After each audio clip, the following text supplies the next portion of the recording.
एक मारवाड़ी कहा जाता है कि अगर 1 लाख मारवाड़ी हैं तो उनमें से 10 मारवाड़ी होंगे जो फेल हो गए होंगे। 9,90,990 मारवाड़ी बिजनेस में सक्सेस हासिल करेंगे, ये उनके ब्लड में, ऐसा कहा जाता है। बिल्कुल सुना है। उसके पीछे कारण क्या है? मारवाड़ी 3 ऐसी जो शॉर्ट कमांड्स हैं कि ये तो करना ही है ताकि आपका 2026 उस लेवल पे पीक पे चला जाए जिसके लिए आप बने हो। अगर आपको ट्रांसफॉर्मेशन करना है, आपको फिटनेस करना है, आपको बिजनेस में आगे बढ़ना है, तो वो मोटिवेशन से नहीं होता, क्योंकि मोटिवेशन तो आता और जाता रहता है। वो होता है किसी भी चीज़ के लिए और किसी भी टारगेट को अचीव करने के लिए ना, मोटिवेशन प्राइमरी लेवल पे बहुत अच्छा काम करता है, 1 दिन 2 दिन ट्रिगर करता है, लेकिन केवल और केवल कंसिस्टेंसी और डिसिप्लिन एक बार अगर आपने डेवलप कर लिया तो आप हर वो चीज़ कर सकते हैं जो आप करना चाहते हैं। चाहे हैबिट आपको नहीं बनानी है, चाहे हैबिट को ब्रेक करना है, वो ग्रेजुअली ही ब्रेक होगी और ग्रेजुअली ही बनेगी। और यही सबसे बड़ी गलती हो रही है मुझे यही लगता है। सबसे बड़ी मिस्टेक है। एक शराबी की अगर शराब छुड़ानी है और आप कहो कि कल से इसको शराब नहीं देनी, वो तड़प के मर जाए। बहुत डिबेट चलता है सोशल मीडिया पर, जॉब करें कि बिजनेस करें। मैं आपसे जानना चाहता हूँ कि कौन से वो लोग हैं जिन्हें कभी बिजनेस नहीं करना चाहिए। जॉब में भी लोग बहुत टॉप लेवल तक पहुंचते हैं। स्टीव जॉब भी जॉब करते हैं अपनी कंपनी में। बिजनेस में सफलता हासिल करना और बिजनेस में एक जैसा बने रहना, that total depends on your mindset. कहते हैं the way you do one thing the way you do all. इसलिए मैं बोलता हूँ this is a master class. ये आज हम खाली एक जेनरिक बात नहीं कर रहे। जय हिंद दोस्तों, कैसे हैं आप सब। आज फिर से आपका स्वागत है योर ओन ग्रोथ, आपका अपना विकास में। बात एक ही है, 2026 बहुत इंपॉर्टेंट ईयर है। क्यों? 4 ही चीजें हैं, हेल्थ, वेल्थ, रिलेशनशिप और करियर। इसमें ग्रोथ कैसे लेके आनी है, उस पर हम लगातार आपके लिए कुछ ना कुछ नया लेके आ रहे हैं, चाहे वो वर्कशॉप के रूप में हो, चाहे वो गेस्ट के रूप में हो। आज आपके सामने मैं जिनको लेके आ रहा हूँ वो कहानियाँ नहीं गाते हैं, वो ट्रांसफॉर्म होते हैं और किया है अपने आप को, अपने परिवार को। और अगर मैं खाली बॉडी ट्रांसफॉर्मेशन की बात नहीं कर रहा हूँ, मेंटल ट्रांसफॉर्मेशन, बिजनेस ट्रांसफॉर्मेशन की बात कर रहा हूँ। मिलते हैं आज हम अमित महेश्वरी जी से। सर आपका बहुत बहुत स्वागत है। थैंक यू सर, बहुत बहुत शुक्रिया। आपने अपने वैल्यूएबल ऑडियंस के साथ ये पॉडकास्ट मेरे लिए रखा है। Thank you so much. हम 2025 के ऑलमोस्ट एंड पे बैठे हैं, लगभग जी। 30-35 दिन बचे हुए हैं। और अगर मैं मेरा डीएम दिखा दूं, इनफैक्ट आपके पास भी होंगे इस तरह के बहुत सारे ईमेल्स कि 2025 में वो नहीं कर पाए जो 2024 के एंड में हमने सोचा था। जी और ये वो समय है जो सबसे ज्यादा इस समय क्या बिकती हैं? जर्नल्स, जी डायरीज। क्योंकि सबको लगता है मैं नई डायरी लेके आऊंगा, नया रेजोल्यूशन लिख हाँ। दूंगा। लेकिन एक्चुअली में इस समय अगर मैं इस ब्रैकेट की बात करूं 25 से 35 की, इनकी हालत है खराब। क्योंकि इनके पास ना एक डाउट क्रिएट हो गया है। 22 में ये गलती की, 23 में ये गलती की, 24 में ये गलती की, 25 में भी वही हो रही है। तो मैं आपसे जानना चाहता हूँ कि आपकी लाइफ बहुत इंस्पायर करने वाली रही है। आप अलग अलग तरह के फील्ड में भी रहते हैं, मल्टीटास्किंग भी करते हैं। तो क्या ऐसी एडवाइस नहीं, 3 ऐसी जो शॉर्ट कमांड्स हैं कि ये तो करना ही है ताकि आपका 2026 उस लेवल पे पीक पे चला जाए जिसके लिए आप बने हो, आप अपने पोटेंशियल को हाईएस्ट पीक अचीव जी। कर पाओ। तो मैं वो जानना तो देखिए, किसी ने मुझसे ना एक क्वेश्चन पूछा कि सर पिछले 8 साल से आप लगातार 6 पैक ऐप शूट करते हैं 18 अप्रैल को, हर साल। अब 6 पैक एब्स अगर करने हो तो कम से कम 3 महीने का ड्यूरेशन लगता है उसको, जो लीन फिट है। ओके। तो आप कैसा ऐसे कर पाते हैं? डाइट कैसे करते हैं? प्लानिंग कैसे करते हैं उसकी? तो मैंने उनसे कहा, पहली चीज़, उन्होंने कहा मोटिवेशन कहाँ से मिलता है? मैंने कहा पहले आपका सवाल ही गलत है। अगर आपको ट्रांसफॉर्मेशन करना है, आपको फिटनेस करना है, आपको बिजनेस में आगे बढ़ना है, आपको सक्सेस हासिल करनी है, आपको डे शेड्यूल प्लान करना है, तो वो मोटिवेशन से नहीं होता, क्योंकि मोटिवेशन तो आता और जाता रहता है। वो होता है कंसिस्टेंसी से। आप बिना कुछ सोचे, बिना किसी चीज़ पर ध्यान लगाए, कंसिस्टेंसी से एक जैसा काम लगातार करते रहें, आपको वो चीज़ अचीव हो जाएगी जो आप करना चाहते हैं। ओके। तो कंसिस्टेंसी बड़ा इंपॉर्टेंट रोल प्ले करती है। कहते हैं ना कि मैं लाइफ को ट्रांसफॉर्म करना चाहता हूँ, डाइट करूँगा। और डाइट करने के लोग क्या करते हैं कि कल से रोटी नहीं खानी, कल से तला हुआ नहीं खाना, कल से चाय नहीं पीनी। ऐसे कभी डाइट नहीं होती है। और अगर ऐसा आप कर भी लेते हैं 1 दिन, 2 दिन, 3 दिन, चौथे या 5वें दिन, जिसको हम चीट मील डे बोलते हैं, उस दिन आप टूट के इतना खा लेते हैं कि सारी आप कसर पूरी हो जाती सारी है। कसर पूरी कर देते हैं। इसको ना बचपन से कोरिलेट करते हैं। जब हम छोटे थे तो गली पड़ोस में कोई मकान बनता तो रेत आता था, रेत आता, रेत बदरपुर, बिल्कुल, हाँ। है ना? तो हम क्या करते हैं कि सारे बच्चे मिलकर रेत का घर बनाते हैं, छोटा-छोटा घर बनाते हैं। फिर उसमें एक गड्ढा खोदते हैं, नीचे जाके हाथ मिलाते हैं और फिर उसको ही तोड़ देते हैं या खुद ही अपने घर पे कूद जाते हैं। ऐसा होता है ना? यही बात हम डाइट के साथ करते हैं कि हम बड़ी मेहनत से 2 दिन, 3 दिन, 4 दिन डाइट करते जाते हैं और इंतज़ार करते हैं कि चीट डे कब आएगा। और चीट डे पर वो जो 4 मंजिला मकान हमने रेत का बनाया था, उससे उस पे धड़ाम से कूद के उसको ढेर कर देते हैं। खुद ही तोड़ देते हैं। तो किसी भी चीज़ के लिए और किसी भी टारगेट को अचीव करने के लिए ना, मोटिवेशन प्राइमरी लेवल पे बहुत अच्छा काम करता है, 1 दिन 2 दिन ट्रिगर करता है, लेकिन केवल और केवल कंसिस्टेंसी और डिसिप्लिन एक बार अगर आपने डेवलप कर लिया तो आप हर वो चीज़ कर सकते हैं जो आप करना चाहते हैं। तो मैं अगर खुद अपनी बात करूँ, मैं 6 पैक एब्स शूट करता हूँ तो मुझे डाइट चेंज करने में 12-15 दिन लग जाते हैं। डाइट चेंज करने में? चेंज करने में। ओके। ऐसा नहीं होता कि मैं फॉर एग्जांपल एक मस्कुलैरिटी वाली डाइट ले रहा हूँ कि मैं 500 ग्राम चिकन पर डे ले रहा हूँ और कल से मुझे लीन बॉडी ट्रांसफॉर्मेशन करना है, तो मैं अब सब कुछ छोड़ दूंगा और मैं बॉइल्ड वेजिटेबल्स पे आ जाऊंगा। संभव ही नहीं है। वो 500 ग्राम चिकन फिर 400 होगा, फिर 200 होगा, फिर 100 ग्राम रह जाएगा। वेजिटेबल 100 ग्राम से 200, 200, 300, 400, 500 ऐसे बढ़ेगी। अच्छा, ग्रेजुअली होगा, ग्रेजुअली एकदम कट ऑफ नहीं होगा? अगर आप कट ऑफ करेंगे ना तो आप कभी भी कट ऑफ कर ही नहीं सकते। ओके। किसी ने मुझसे पूछा कि सर मैं ना लाइफ को ट्रांसफॉर्म करना चाहता हूँ, तो मैं दिन में 8-10 चाय पीता हूँ, तो मैं क्या करूँ? तो मेरे साथ एक सज्जन बैठे हुए, उन्होंने कहा चाय को छोड़ दो भाई साहब। मैंने कहा सर ये कल भी नहीं छोड़ पाएंगे, परसों भी नहीं छोड़ पाएंगे और कभी नहीं छोड़ पाएंगे। कह रहे महेश्वरी जी आप बताओ अगर आप होते मेरी जगह तो क्या करते? मैंने कहा मैं कुछ भी नहीं करता, मैं 10 की 10 चाय पीता रोज, लेकिन जो मेरा कप है उसकी क्वांटिटी धीरे धीरे घटाता। आपको सिर्फ 4 घूंट चाय कम पीनी है, ये संभव है। आपका ब्रेन जो मैपिंग कर रहा है कि 10 चाय पीते, पियो ना यार 10। दूसरा आपको ट्रिगर क्या करना है अपने घर में, जब आप घर पर जाते हैं, आप टहलते हैं, वाइफ खाना बना रही हैं, खाना बन गया, हाँ नहीं अभी नहीं हुआ, आपने डाइनिंग टेबल पर देखा हो मिठाइयाँ रखी हैं वो खा ली। एक फार्मूला है, out of sight out of mind. अब आपको हाँ। क्या करना है, जितनी भी हार्मफुल चीज़ें हैं बॉडी बिल्डिंग को लेके या ट्रांसफॉर्मेशन को लेके, उनको आपको खाना है, लेकिन ढूंढ के खाना है। आपने किचन के ऊपर वाले लॉफ्ट एरिया में रख दिया, फ्रूट्स रेगुलर रखे हुए हैं, ड्राई फ्रूट रेगुलर रखे हुए हैं। आप घूम रहे हैं फिर रहे हैं, अरे बादाम चल ठीक है 2-4 खा लिए, ये तो बर्फी के साथ करते हैं, ये तो समोसे के साथ करते हैं। तो out of mind out of site वाला फार्मूला अपना, आंखों से दूर। आंखों से दूर। तो जब मन बहुत इच्छित हो जाए उसकी चाहत में, तब ढूंढ के खाऊंगा मैं, एफर्ट लगाना है। एफर्ट लगाना है। तो एक ये तरीका है। तीसरी इंपॉर्टेंट बात है कि आपके सराउंडिंग जो लोग हैं ना, वो आपको कैसे सपोर्ट करते हैं। बड़ी प्यारी सी बात बोलता हूँ, जब मैंने डिसाइड किया था ट्रांसफॉर्मेशन करने का, तो वाइफ सुबह पूछती थी आज सुबह जिम जाओगे या नहीं जाओगे? सिंपल लाइन है। तो मॉर्निंग में क्या ट्रिगर करेगा पहले? नहीं जाना। मुझे पता है कैसे ट्रिगर करता रहा। मुझे लगता रहा वाइफ कह रही है आज जिम जाओगे या नहीं जाओगे? तो मैं कहता नहीं जाऊंगा। तो मुझे जब दिन में उठे यार बड़ा गिल्ट फील हुआ, यार ये क्या हुआ यार, आज मैं गया नहीं। तो मैंने सबसे पहले वाइफ को एक कमांड दी, क्योंकि ब्रेन सबसे ज़्यादा स्लो प्रोसेस में जब होता है ना, तब वो उन कमांड्स को एक्सेप्ट करता है जो ईजी होती है। जो इजी होती है। मैंने कहा मुझसे कभी मत पूछा करो कि जिम जाओगे या नहीं जाओगे। पूछो अरे उठो तुम्हें जिम नहीं जाना क्या? मैंने कहा ये भी मत पूछना, सीधा बोलना उठो तुम्हें जिम जाना है। तो मेरा सबसे पहले मैंने अपनी वाइफ का माइंडसेट चेंज किया कि you ask me, come on wake up, go to the gym. तो वहां से ब्रेन के पास सीधा मैसेज गया कि ऑप्शन ही नहीं है दूसरा, ऑप्शन नहीं है, सीधा ना करने का ऑप्शन ही नहीं है। एक लोग बड़ा मतलब माइंड के साथ एक प्रोग्रामिंग के साथ एक गेम प्ले करते हैं। आप इसमें एक्सपर्ट हैं एनएलपी में, आप इस बात को कोरिलेट भी कर पाएंगे। लोग ना अलार्म लगाते हैं और कहते हैं कल से सुबह 5 बजे उठूंगा। वो व्यक्ति तो 8 बजे उठता था, वो कल से सुबह 5 बजे उठेगा। पता है सिर्फ अर्ली मॉर्निंग उठने के जो प्रोसेस है वो भी 10-12 दिन का है। 8 बजे उठता था बंदा, उसको 7:30 का अलार्म लगाना अगले 2-3 दिन। आसान हो जाएगा बिल्कुल, कोई मुश्किल नहीं होगी, कोई डे खराब नहीं होगा। अगले 4-5 दिन तक उसको 7 बजे का अलार्म लगाना है, अगले 4-5 दिन तक उसको 6:30 का लगाना है, फिर 6 का लगाना है, फिर 5:30 उठना आसान हो जाएगा। मतलब आपके हिसाब से चाहे डाइट हो, चाहे हैबिट आपको नहीं बनानी है, चाहे हैबिट को ब्रेक करना है, वो ग्रेजुअली ही ब्रेक होगी और ग्रेजुअली ही बनेगी। यस, और यही सबसे बड़ी गलती हो रही है मुझे यही लगता है। सबसे बड़ी मिस्टेक करते हैं। बहुत और ये बड़ा। बात केवल ट्रांसफॉर्मेशन पे, फिटनेस पे लागू नहीं होती, बिजनेस के, सोशल लाइफ के, पर्सनल लाइफ के हर एस्पेक्ट पे लागू होता है कि आप कैसे धीरे धीरे धीरे करके लोगों से ये क्या क्या समझना रिजल्ट चाहूंगा। चाहते हैं। देखो हाँ। एक बड़ी मजेदार बात बताता हूँ। कहते हैं ना कि आज आप जिस स्तर पर हैं वो इस बात का प्रत्यक्ष प्रमाण है कि पिछले 5 वर्षों से आप किस तरह के लोगों के साथ थे। ठीक बात है। है ना? कहते हैं your Your circle circle will decide. Decide हाँ। What you are and what you will be. तो प्रत्यक्ष प्रमाण क्या है कि पिछले 5 वर्षों से किसके साथ थे।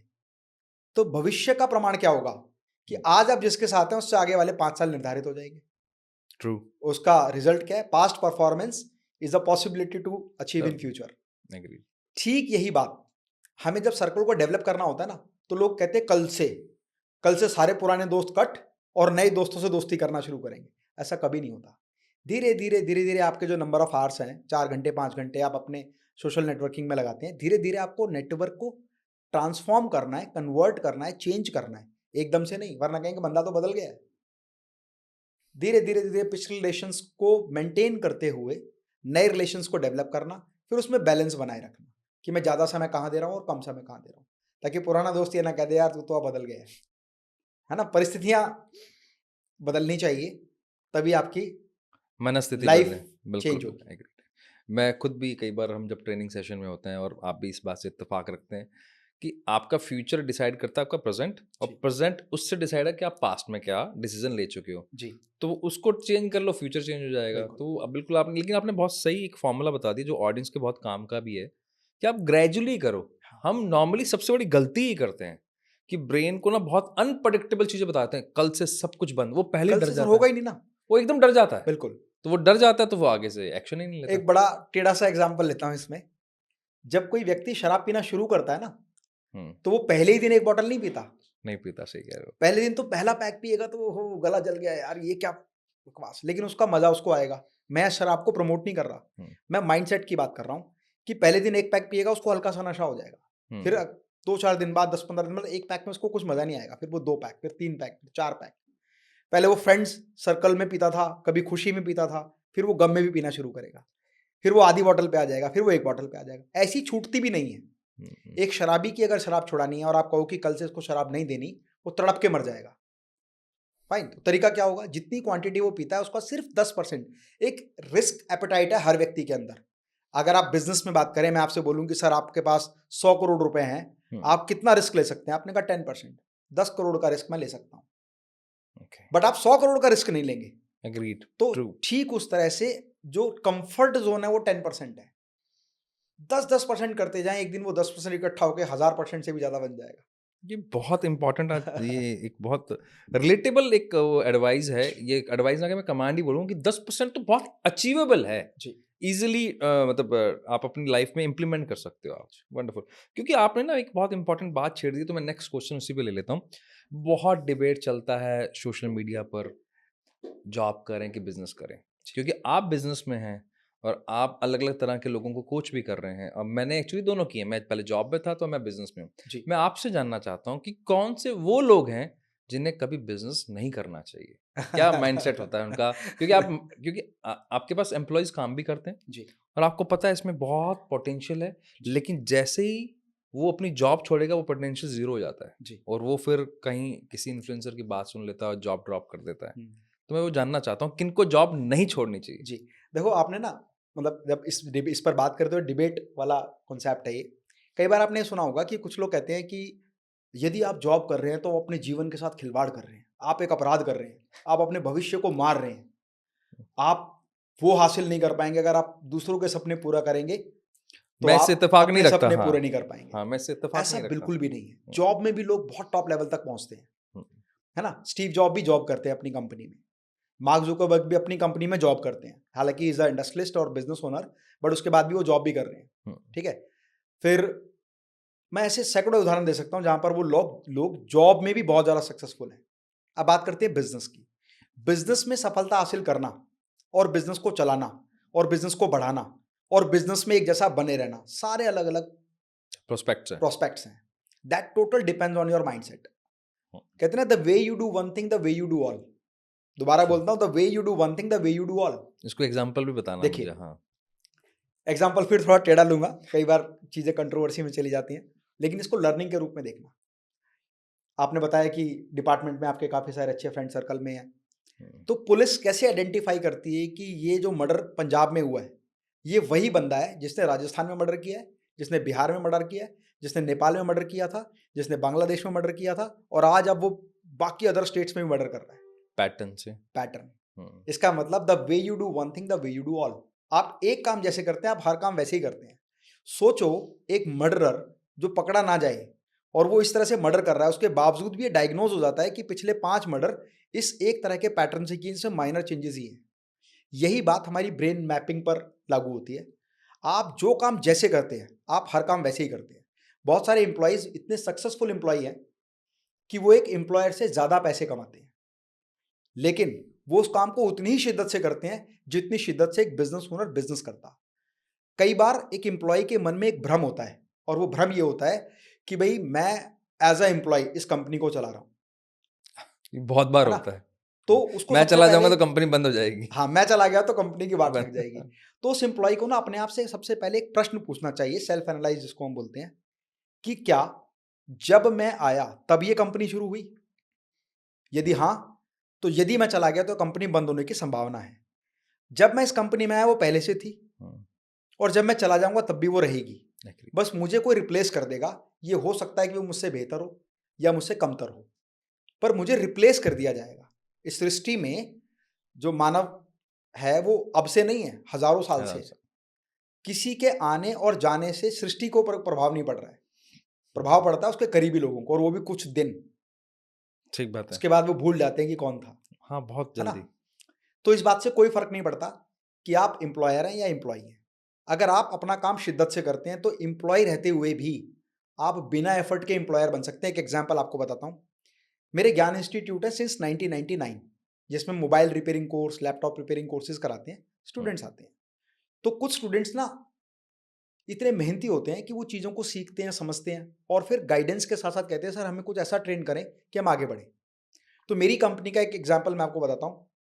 एक लड़का एज ए पियोन मेरी कंपनी में आया। उसने कोई फीस नहीं दी, मुझसे सैलरी ली उल्टा। एज अ पियोन है। एज ए पियोन वो मुझसे पैसे लेता था जॉब के, अपने काम के। लेकिन वो ऑब्जर्व करता था कि स्टूडेंट काम कैसे करते हैं, रिपेयरिंग कैसे करते हैं। तो देखते देखते धीरे धीरे उन स्टूडेंट को हेल्प कर देना, उनको टूल्स उठा के दे देना, या कोई पार्ट है तो पार्ट उठा के दे देना कि इस जगह पर ये पार्ट लगेगा।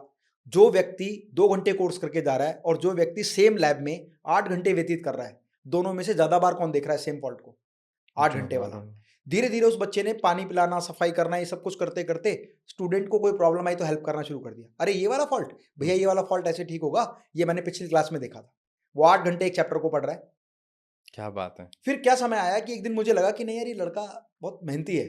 मैंने इसको कहा बेटा एक काम कर, तू पियोन का ऐसा काम तो कर ही रहा है, पर दोपहर वाले एक बैच में ना प्रॉपर कोर्स कर ले।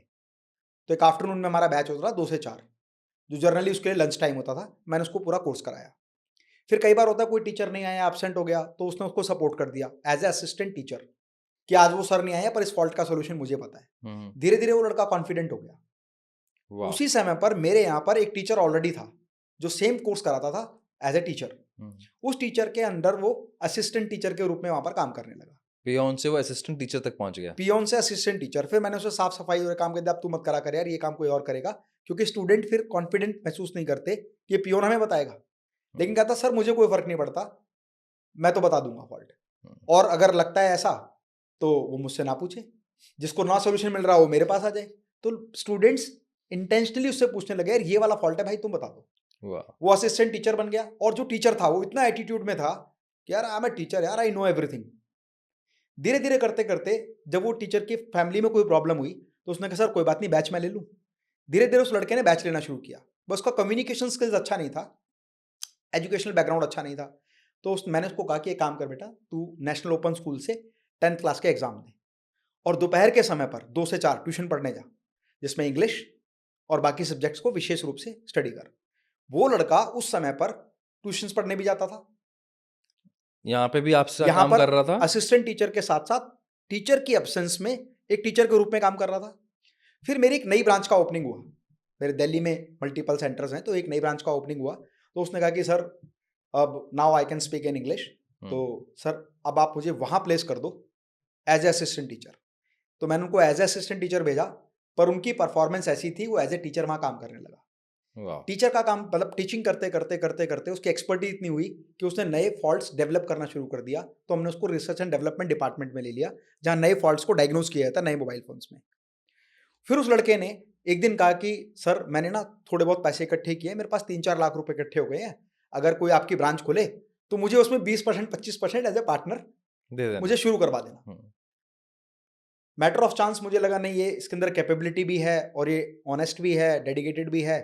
साथ साथ वो 12th किया उसने, फिर बीएससी में एडमिशन लिया, और उस स्टूडेंट को हमने एक नई ब्रांच खोल कर दी 50% पार्टनरशिप पे। 50% मेरा, 50% मेरी यूनिट वो संभालता था। तो उसने मैनेजमेंट सीख लिया था सुबह से शाम तक।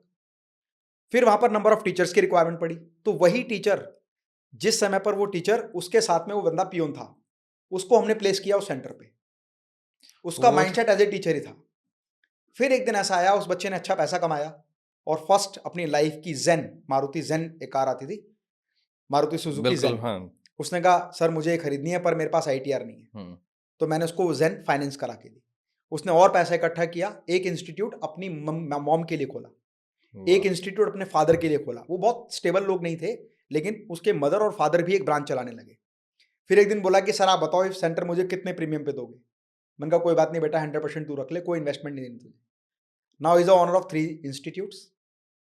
There after the same teacher जिसके यहाँ पर, जिसके साथ में वो असिस्टेंट टीचर था, उससे पहले पियोन था, वही सेम टीचर आज भी, मैं नंबर ऑफ ईयर्स की बात करूं तो 2001 से 2025 आ गया, वही टीचर आज भी उसकी ब्रांच में एज ए टीचर है। और वही व्यक्ति जो पियोन था वो आज 16 इंस्टीट्यूट का डायरेक्टर है। 16 इंस्टीट्यूट 16 इंस्टीट्यूट, पियोन से 16। Yes, so that is what mindset. उस टीचर को कहता है यार हमें क्या करना है यार, हम क्यों नई फॉल्ट की रिसर्च करें, हमें पैसे थोड़ी मिल रहे हैं, मैं क्यों एक्स्ट्रा एफर्ट लगाऊं, मैं क्यों बैच बनाने में डेडिकेटेड रहूं, मैं क्यों देखूं कि कौन सी ब्रांच पे जाऊं, मैं तो कंफर्ट जोन में चलूंगा। आज भी वो टीचर, मैं जो बात बोल रहा हूं वो मेरे यूट्यूब चैनल पे, यूट्यूब पर मेरा चैनल अलग से एक और है, ज्ञान इंस्टीट्यूट ऑफ मोबाइल रिपेयरिंग, वहां पे जाकर आप देखना, 16 साल पहले का वीडियो है। एक लड़का क्लासरूम के बीच में पियोन की सफाई कर रहा है, वो काम कर रहा है, पता लग जाएगा पियोन है। 16 साल के बाद आप वीडियो देखेंगे, वो लड़का आज सासाराम बिहार में और दिल्ली के 16 सेंटर का ओनर है। उसकी wow! Earning is more than 20 lakh रुपए पर मंथ है।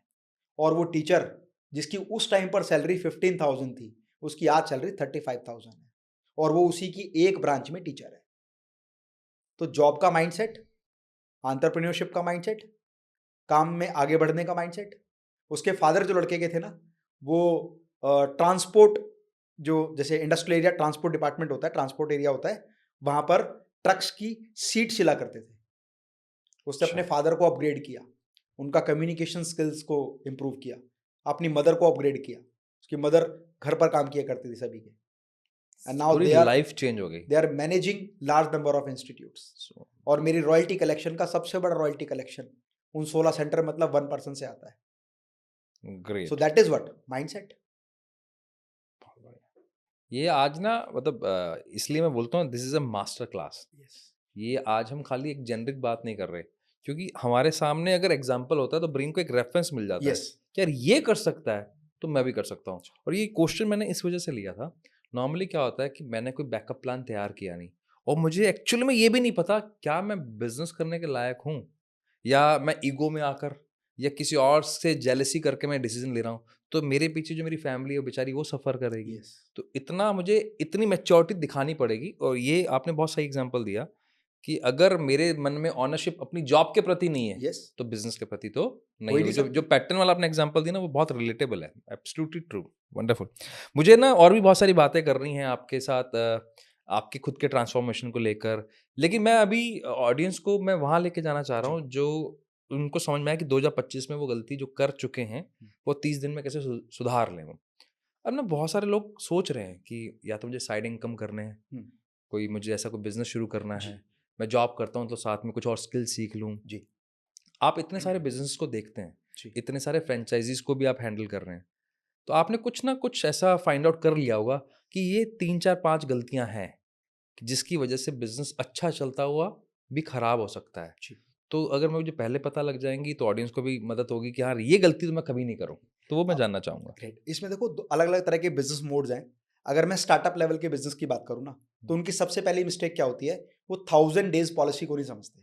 1000 डेज पॉलिसी। Yes, okay. या इसको 1000 डेज पॉलिसी तो हम मॉडर्न ट्रेड में बोलते हैं, बट अगर ट्रेडिशनल तरीके से बोलो ना, वो मारवाड़ी बिजनेस स्ट्रेटेजी नहीं समझते। एक मारवाड़ी, कहा जाता है कि अगर 1 लाख मारवाड़ी हैं तो उनमें से 10 मारवाड़ी होंगे जो फेल हो गए होंगे। ठीक है। 9,90,990 मारवाड़ी बिजनेस में सक्सेस हासिल करेंगे, ये उनके ब्लड में, ऐसा कहा जाता है। बिल्कुल सुना है। बिल्कुल। उसके पीछे कारण क्या है? मारवाड़ी 1000 डेज पॉलिसी को अडेप्ट करता है। मारवाड़ी को जिस इंडस्ट्री में काम कर रहा है ना, वो इस इंडस्ट्री में इकट्ठा पैसा लगा के कभी काम नहीं करता। वो डिसाइड करेगा कि उसको किस इंडस्ट्री में जाना है, उस तरह की इंडस्ट्री में जॉब अपॉर्चुनिटी को सर्च करेगा, वहां पर कुछ दिन जॉब करेगा, जॉब के साथ पैरेलल वो धीरे धीरे धीरे पार्ट टाइम बिजनेस शुरू कर देगा सेम इंडस्ट्री का, लेकिन चीटिंग करके नहीं। अभी प्रॉब्लम क्या है कि स्टार्टअप अगर कहीं से ट्रेनिंग ले रहा है तो वो सोचेगा जिसके साथ मैंने बिजनेस किया है उसी के क्लाइंट को तोड़ देता हूं, मारवाड़ी देखेगा कि मैं फॉर एग्जाम्पल ए इंडस्ट्री में काम करता हूँ, तो अब मेरे को काम तो यही करना है, पर अपने मालिक के साथ ईमानदारी बरतनी है। पार्ट टाइम में वो नई जगह पर बिजनेस एक्सप्लोर करेगा। जैसे दिल्ली का कोई मारवाड़ी दिल्ली में आके काम कर रहा है मारवाड़ से, और उसने अपने लाला को देख लिया कि मेरे लाला जी का पूरा बिजनेस दिल्ली में है, तो वो बिजनेस को समझेगा, उसकी परचेजिंग, उसकी सेल्स, उसकी मार्केटिंग, उसकी नेटवर्किंग, उसके प्राइसिंग, उसका टिकट प्राइस, सब कुछ समझेगा। और उसके बाद में वो ऐसी स्टेट पे काम करना शुरू करेगा जहां उसके लाला को व्यापार से कोई नुकसान ना हो। वो कहेगा मैंने यूपी में ट्रेडिंग शुरू कर दी। अब उसकी सपोर्ट कहाँ से लेगा? अपने लाला जी से, कि साहब मैं रोज देखता ही हूँ, तो मुझे कुछ रॉ मटेरियल मिल जाए, तो मैं इसको बता देगा उनको मैं क्या कर रहा हूँ। पार्ट टाइम मेरे पास सर ये काम है, बट मैं आपकी एग्जिस्टिंग इंडस्ट्री को टच नहीं करूंगा, मैं वहां जाऊंगा जहां आप नहीं है। धीरे धीरे करके जब उसकी इनकम उस सैलरी की इनकम के इक्वलेंट या उससे ज्यादा हो जाएगी, तब भी वो लाला जी को छोड़ेगा नहीं। अब वो लाला जी के सानिध्य में फिर से जाएगा और कहेगा कि सर अब मैं जॉब नहीं करना चाहता, I want to become a business owner और योर बिजनेस पार्टनर और योर बिजनेस एसोसिएट। आपका नाम मुझे दीजिए, आपका आशीर्वाद मुझे दीजिए, आपका सपोर्ट मुझे दीजिए। अब मैं गाजियाबाद में ये बिजनेस सेट कर रहा हूं जहां आपका नहीं है। बिलीव मी कि 100 में से 90% बिजनेस ओनर आपको सपोर्ट करेंगे अगर आप उनकी टेरिटरी को टच ना करें तो। वो कभी कॉम्पिटिटर नहीं मानेंगे, और उनके क्लाइंट्स को ना तोड़े, उनके वेंडर्स को ना तोड़े, उनके प्राइस के साथ कंपटीशन ना करें, प्रोडक्ट को डिफीट करने की कोशिश ना करें, उनका आशीर्वाद लें, उनके सानिध्य में मिलके, उनके हो सके तो उनके ब्रांड को लेके अदर स्टेट में जाएं। वो वहां उसको एस्टैब्लिश करेगा और हमेशा उसके प्रति लॉयल बना रहेगा। फिर उसकी अपनी क्षमताएं हैं कि वो यूपी से पंजाब, राजस्थान, हरियाणा, बिहार कहाँ कहाँ जा सकता है, और मारवाड़ी इसी स्ट्रेटेजी को अपनाता है। 1000 डेज पॉलिसी का मतलब होता है कि स्टार्टिंग के 90 डेज उसको लर्निंग पे लगाएगा, चीजों को सीखेगा, समझेगा जॉब में, और वैसे ही काम करेगा जैसे उसको अपना काम करना था। मतलब dedication, the way you do one thing the way you do all, वो पूरा डेडिकेटेडली उसको सपोर्ट करेगा, उसके बिजनेस को आगे बढ़ाएगा। सोचेगा जब मैं इनका बढ़ा सकता हूं तो अपना भी, पर अपने में रिस्क है, अब मैं वहां बढ़ाऊंगा तो इनके साथ ही बढ़ाऊंगा क्योंकि इनका आशीर्वाद मेरे साथ है और एक बैकअप मेरे साथ है। फिर धीरे धीरे धीरे धीरे करके अपनी कैपिटल को उस बिजनेस में बढ़ाता जाएगा और टोटल इनकम का 80% री इन्वेस्ट करेगा। यू विल गॉट सरप्राइज, 80% री इन्वेस्ट करेगा। अब ये कुछ लोगों को थोड़ा मुश्किल लगेगा क्योंकि बिजनेस कोचिंग में कहते हैं कि अपनी इनकम का 20% री इन्वेस्ट करो, 20% इन्वेस्ट करो। मारवाड़ी इतना इसको कंजूस बनिया बोलते हैं ना, कंजूस नहीं होता। वो कहता है कि ये पैसा बड़ी मुश्किलों से मैंने कमाया है, इसको मैं अपने शौक मौज पर खर्च नहीं कर सकता, इसको मैं इन्वेस्ट करूंगा अपने बिजनेस में। वो 80% इन्वेस्ट करते करते धीरे धीरे परसेंटेज घटा के 10 पे लेके आएगा। तो वो कंपाउंडिंग तो हो ही रही है, कंपाउंडिंग हो ही रही है। हाँ। और पूरा का पूरा समय डेडिकेटेडली अपने बिजनेस में काम करना शुरू करेगा, रिलेशन बिल्डिंग करेगा, नेटवर्क बिल्डिंग करेगा, बायर, सेलर, सप्लायर, मार्केटिंग, सब चीजों को पैरेलली एक साथ फोकस करेगा जो लाला जी के साथ सीखी थी, और लाला जी के आशीर्वाद से ही उस बिजनेस को एस्टैब्लिश करेगा। जब वो यूनिट को ग्रो करेगा तब फिर लाला जी से कहेगा सर अब मैं एक्सपेंशन कर रहा हूँ, अब आप क्या मुझे कोई पार्टनरशिप ऑफर करते हैं, या स्टेक होल्डिंग ऑफर करते हैं, या इन्वेस्टमेंट ऑफर करते हैं, या ब्रांड ऑफर करते हैं, बिना रॉयल्टी के, बिना गुड उसके। और लाला जी के साथ मिलकर लाला जी के व्यापार को बढ़ाते हुए अपने बिजनेस को बड़ा कर लेगा। That is called a Collaboration, association. yes, power of collaboration. तो ये समझ में आ गया आपकी बात से कि अगर मुझे शुरू भी करना है तो ये गलती नहीं करनी कि मैं अनएथिकल प्रैक्टिस करूं। Yes. और सबसे इंपॉर्टेंट लेसन ये है कि मुझे वहां पे एटलीस्ट उस इंडस्ट्री का एक्सपीरियंस लेने के लिए जॉब कर लूं मैं। Yes. कुछ समय के लिए समझ में तो आया भी काम कैसे चलता है। बिल्कुल। मुझे ध्यान आ रहा आपकी बात से ना, तो एक व्यक्ति ने ना, हमारे एक क्लाइंट थे, उन्होंने बिजनेस शुरू करना था, जॉब उनको करनी नहीं थी, मतलब माइंडसेट था मैं किसी का नौकर नहीं बन सकता, ये माइंडसेट था। तो मुझे लगता है मैं ये वर्ड गलत है, ये आपने ये जितना इन्फ्लुएंसर ने ये वर्ड दे दिया नौकर वाला, एक्चुअली नौकर नहीं है, we are selling our time, that's it. हम अपना टाइम बेच के अपना फीड करें, दैट्स अ गुड बिजनेस। अगर आपको उससे ज़्यादा नहीं समझ में आता तो उसमें गलत कहाँ है। तो उन्होंने कहा नहीं मैं रेडीमेड का काम करूँगा। उन्होंने 15x20 की या 15x10 की एक दुकान खोली जी, और उस दुकान में माल भरा, और पहले दिन उसने एसी लगाया और एक लड़का रख लिया। मैंने कहा ये क्या है? क्या भैया, मैंने कहा इतनी 250 स्क्वायर फीट की दुकान में तुझे भी बैठना है और आपके साथ ये भी बैठेगा और एक आपका घर का मेंबर भी बैठेगा, मैं फिर ग्राहक कहाँ बैठेगा? तो पहले दिन से जब उसका माइंडसेट ये था ना कि मेरे को तो बस बैठना है, मैं खाली मोबाइल स्क्रॉल करना है, एसी चल रहा होगा, लड़का दिखा लेगा, मुझे करना क्या है, और दुकान पे आकर एजेंट माल दे जाएगा। और यार तो ये वाली जो माइंडसेट होता है वो फिर कभी कामयाब नहीं होता। ये बहुत अच्छा यहाँ स्टार्टअप के लिए बड़ी मजेदार एक बात और बताता हूँ। आपने कहा था कि भाई कौन सी ऐसी 3 गलतियां कर देते हैं या कौन सी ऐसी बातों का ध्यान रखना चाहिए, तो ये बात बताई मैंने स्टार्टअप के लिए। अब एग्जिस्टिंग बिजनेस ओनर की प्रॉब्लम क्या है जैसे जैसे बिजनेस आगे बढ़ता है ना, वो अपनी नॉलेज को नहीं बढ़ाता, वो अपने नेटवर्क को नहीं बढ़ाता, केवल फोकस करता है मेरा प्रोडक्शन बढ़ जाए, या मेरी सेल बढ़ जाए, या मेरी मार्केटिंग अच्छे से मैं कर लूँ, या जो पैसा आया उसको अपने शौक मौज के लिए, अपने आप की लाइफस्टाइल के लिए खर्च कर लूँ। एक बड़े प्यारे अच्छे बड़े संत महात्मा, उनके मैं एक लिटरेचर पढ़ रहा था, उसमें लिखा हुआ था, 2 तरह के राजा होते हैं। एक होता है हाथी का राजा और एक होता है घोड़ों का राजा। एक हाथी का राजा, एक घोड़ों का घोड़ों का राजा। राजा। किसी ओके। से भी पूछोगे सामान्य व्यक्ति से कौन बड़ा? एवरीवन विल से कि हाथी का राजा बड़ा। हम्म। तो उन्होंने बताया कि हाथी का राजा ना महावत होता है और उसके पास ले दे के सिर्फ हाथी ही होता है। हाँ, सही और बात वो है। इतना भी सक्षम नहीं होता कि रोज का खाना उसको फीड करा सके, क्योंकि उसकी कंजम्पशन बहुत ज्यादा होती है हाथी की। डाइट बहुत ज्यादा होती है ना हाथी की। हम्म। तो हाथी का जो राजा है ना, वो हमेशा गरीब होता है, ओके। क्योंकि दिखाने के लिए, चलाने के लिए और बताने के लिए उसके पास ले दे के सब कुछ एक हाथी है। और उस हाथी की डाइट इतनी है कि जितना वो अपना भोजन का त्याग करके भी उसका भरपूर नहीं कर पाता। दूसरा होता है घोड़ों का राजा, जो राजा राजमहल में रहता है, जिसके अस्तबल में घोड़े बंधे होते हैं, और जब घोड़े चलाने होते हैं तो घुड़सवारों को बुलाया जाता है। ओके। तो बिजनेस में भी ये क्या होता है कि कुछ लोग जब व्यापार में आगे बढ़ते हैं ना, अभी वो राजा नहीं है, अभी वो मेहनत करते हैं, बड़े मेहनती होते हैं, खूब मेहनत से बिजनेस को सेट करते हैं। जैसे ही बिजनेस सेट होता है, अब वो घोड़ों के राजा बनने की अपेक्षा हाथी के राजा बन जाते हैं। क्या? एक ईएमआई पर बढ़िया सा घर ले लेंगे, एक लग्जरी गाड़ी ले लेंगे, ऑफिस तो ऐसा बनाएंगे कि वाह यार क्या ऑफिस है, जन्नत है ना? तो वो हाथी के राजा बन जाएंगे। अपने बिजनेस का 80% जो प्रॉफिट है वो अपने घर पे ले जाएंगे, या बिजनेस के ऊपर एक बर्डन डाल देंगे ईएमआईज का, लोन का, किश्तों का, और धीरे धीरे जो आय कमाने की क्षमता है उसको बढ़ाने की बजाय उसके प्रेशर में आ जाएंगे, ताकि मैं इन खर्चों को पूरा कर सकूं। स्टार्टअप के साथ भी यही प्रॉब्लम है। अगर स्टार्टअप को फंडिंग मिल जाए, इन्वेस्टमेंट मिल जाए, सबसे पहले वो ऑफिस बनाता है। लेकिन एक मारवाड़ी बिजनेस ओनर, जिसको कंजूस बोलते हैं, वो बेसिकली बिजनेस की स्ट्रेटेजी पर काम करता है, एक्सपेंशन पर काम करता है। तो जो बिजनेस ओनर हाथी का राजा बनेगा, वो जीवन में कभी कामयाब नहीं होगा। एक दिन ऐसा आएगा कि उसकी खुद की डाइट हाथी खाएगा, और एक क्षमता वो रहेगी खुद के लिए कुछ बचेगा नहीं। तो या तो खुद के लिए नहीं बचेगा तो वो मरेगा, और जब वो मरेगा तो हाथी अपने आप मर जाएगा, हाथी छोड़ के चला हाथी जाएगा। छोड़ के चला जाएगा। तो वो ऐसे होता है, बिजनेस बिक तो जाता है घोड़ों फिर। का राजा बनना है। हाँ, मुझे आपकी इनकम का मैक्सिमम प्रॉफिट आपकी कंपनी में रहना चाहिए। हम लोग उसको एक पेड़ की तरह समझते हैं। हमारे टीचर थे, बड़ा प्यारा डायलॉग बोलते थे कि ढाक के 3 पात। मैं इकोनॉमिक्स में बड़ा कमजोर था पढ़ने में, मतलब वीक स्टूडेंट था। एवरेज मार्क्स आते रहे। आज के टाइम पर बोल देंगे तो बच्चे शेम ऑन बोलेंगे। उस टाइम 40-50 मार्क्स आते थे इकोनॉमिक्स में। अकाउंट्स में मेरे बहुत अच्छे थे, 88 90 88 90। आज के टाइम से तो वो भी कम है। अपने बच्चों को कहते ना, I got highest marks in account, that is 88। उनको नहीं अरे पता डैडी। तब तो पहले इतना ही बहुत बड़ी बात थी। हाँ, तो उन्होंने एक बात बोलती, ढाक के 3 पात, ना चौथा लगेगा ना 5वीं की आस। तो व्यापारी के साथ भी यही है। व्यापार सेट हुआ, अब उसने ढाक के 3 पात बना दिए। जो प्रॉफिट आता है निकाल लेता है अपनी जरूरतों को पूरा करने में। लेकिन जो लोग उसमें री इन्वेस्ट करते रहेंगे करते रहेंगे करते रहेंगे, तो कंपाउंड होके एक समय ऐसा होगा, बड़ा बड़ा अमाउंट निकाल लो, कोई फर्क नहीं पड़ेगा। बहुत सारी केस स्टडीज मेरे को दिमाग में आपके बात से बात करते बायजूस याद आ गया, एमबीए चाय वाला याद आ यस गया, यस यस, ये Chai Sutta that's I bar would याद आ लाइक टू गया। Tell you. हाँ, मतलब ये सारे वही लोग हैं जो आपके सामने एक रियल केस स्टडीज हैं एक्चुअली में। मैं इससे छोटी सी पीछे की घटना थोड़ी बताता हूँ। मेरी कंपनी एक पब्लिक लिमिटेड कंपनी है। मैंने मतलब 2023 से पहले कभी कोई इन्वेस्टमेंट शेयर होल्डर से या स्टेक होल्डर से नहीं लिया। ओके। उस समय मेरी एक वेल एस्टेब्लिश कंपनी होने के बावजूद भी मैं अपनी चीज़ों को अपने हिसाब से जीता था। I was having Audi A6 and different different जो भी एक लाइफस्टाइल में होना चाहिए वो सब कुछ।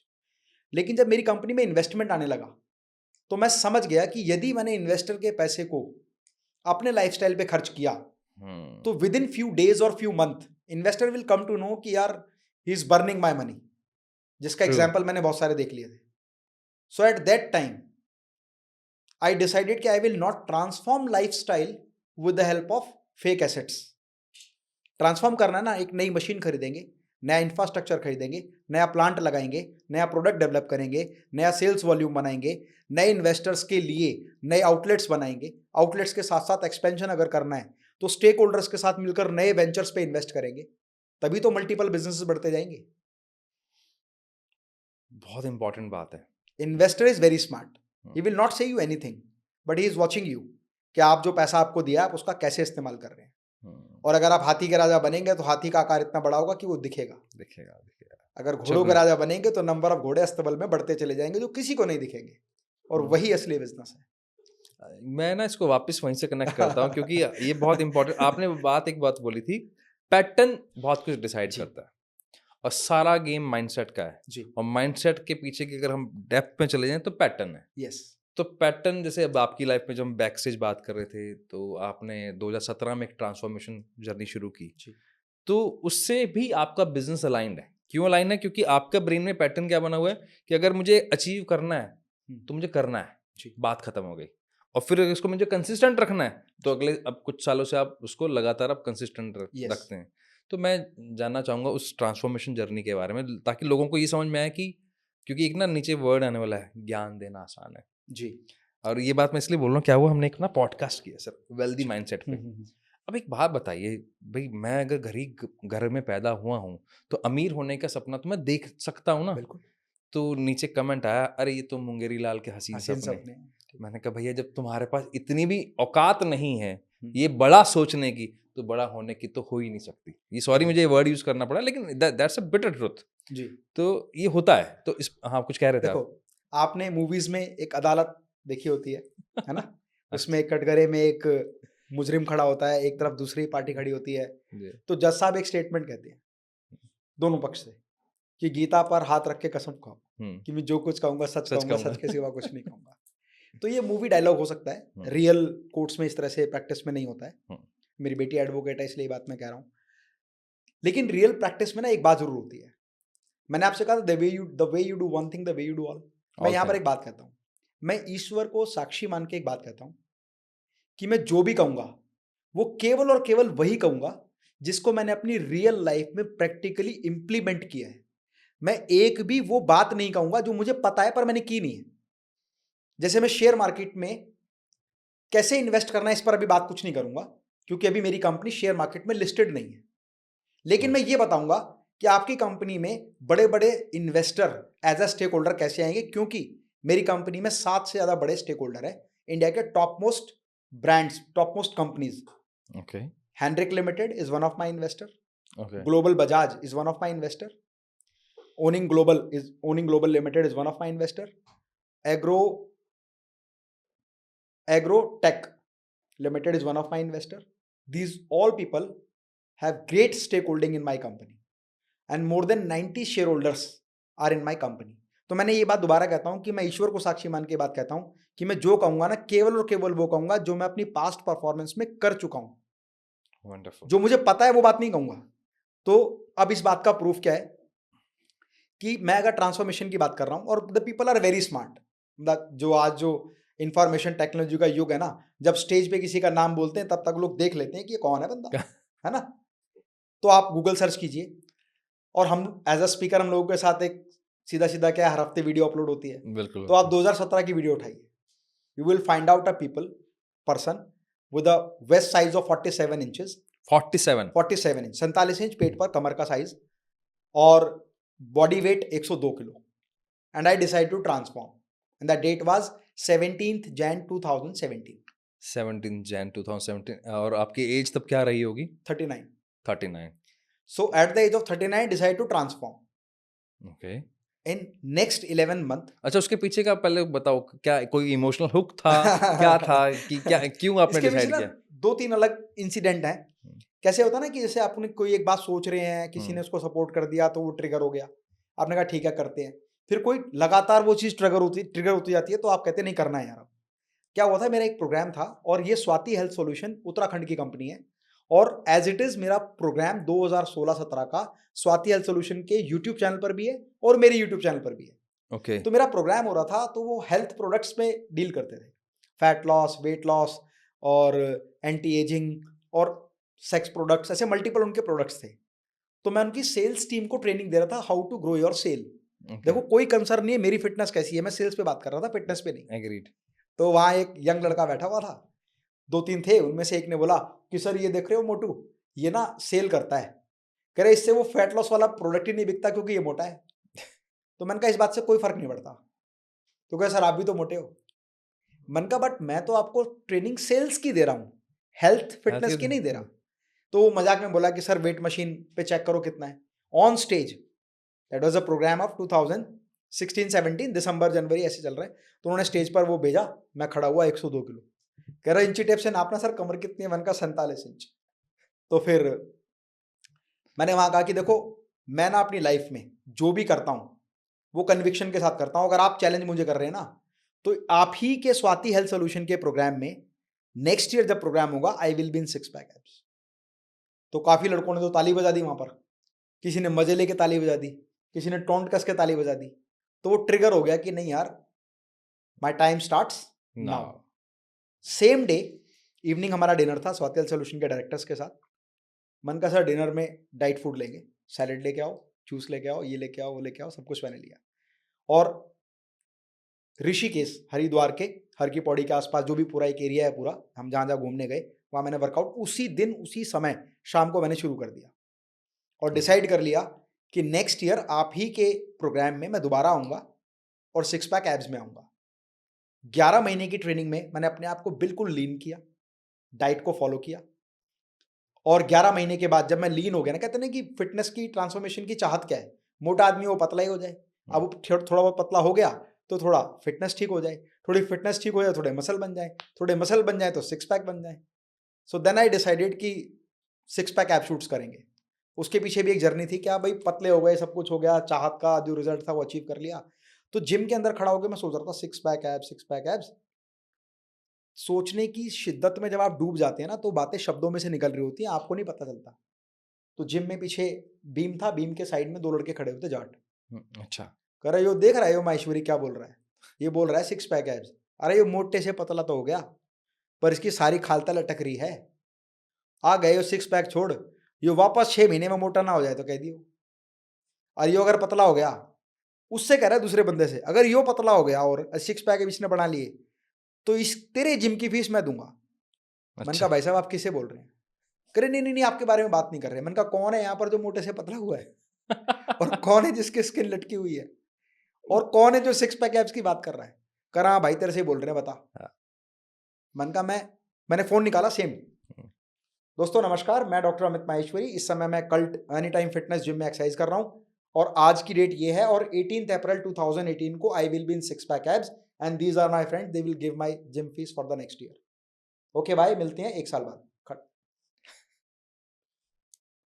अगले 1 साल बाद वही लड़के पूछते हैं कि वैसे भी 6 पैक एब्स की डाइट बता दो। फिर क्या हुआ? अरे गुड। और उनमें से भी कुछ भाई जोश जोश में एक बार था बॉडी कोई भी बना लेगा, यो बनी रहे, इसे मेंटेन कर ली, यही बहुत बड़ी बात होगी। तो मैंने कहा अब 10 साल तो 10 साल में ही होंगे भाई। 18 अप्रैल 2018 से 18 अप्रैल 2024 तक मैं लगभग जितने भी साल हो गए, 7-8 साल हो गए, मैं हर साल 18 अप्रैल को, जिसे कहते हैं ना एनुअल डे फंक्शन, हम कहते हैं annual day of 6 pack abs. Okay. और फिर 2025 में 18 अप्रैल 2018 को आई विल 24 को 25 को sorry I will be in 6 pack abs.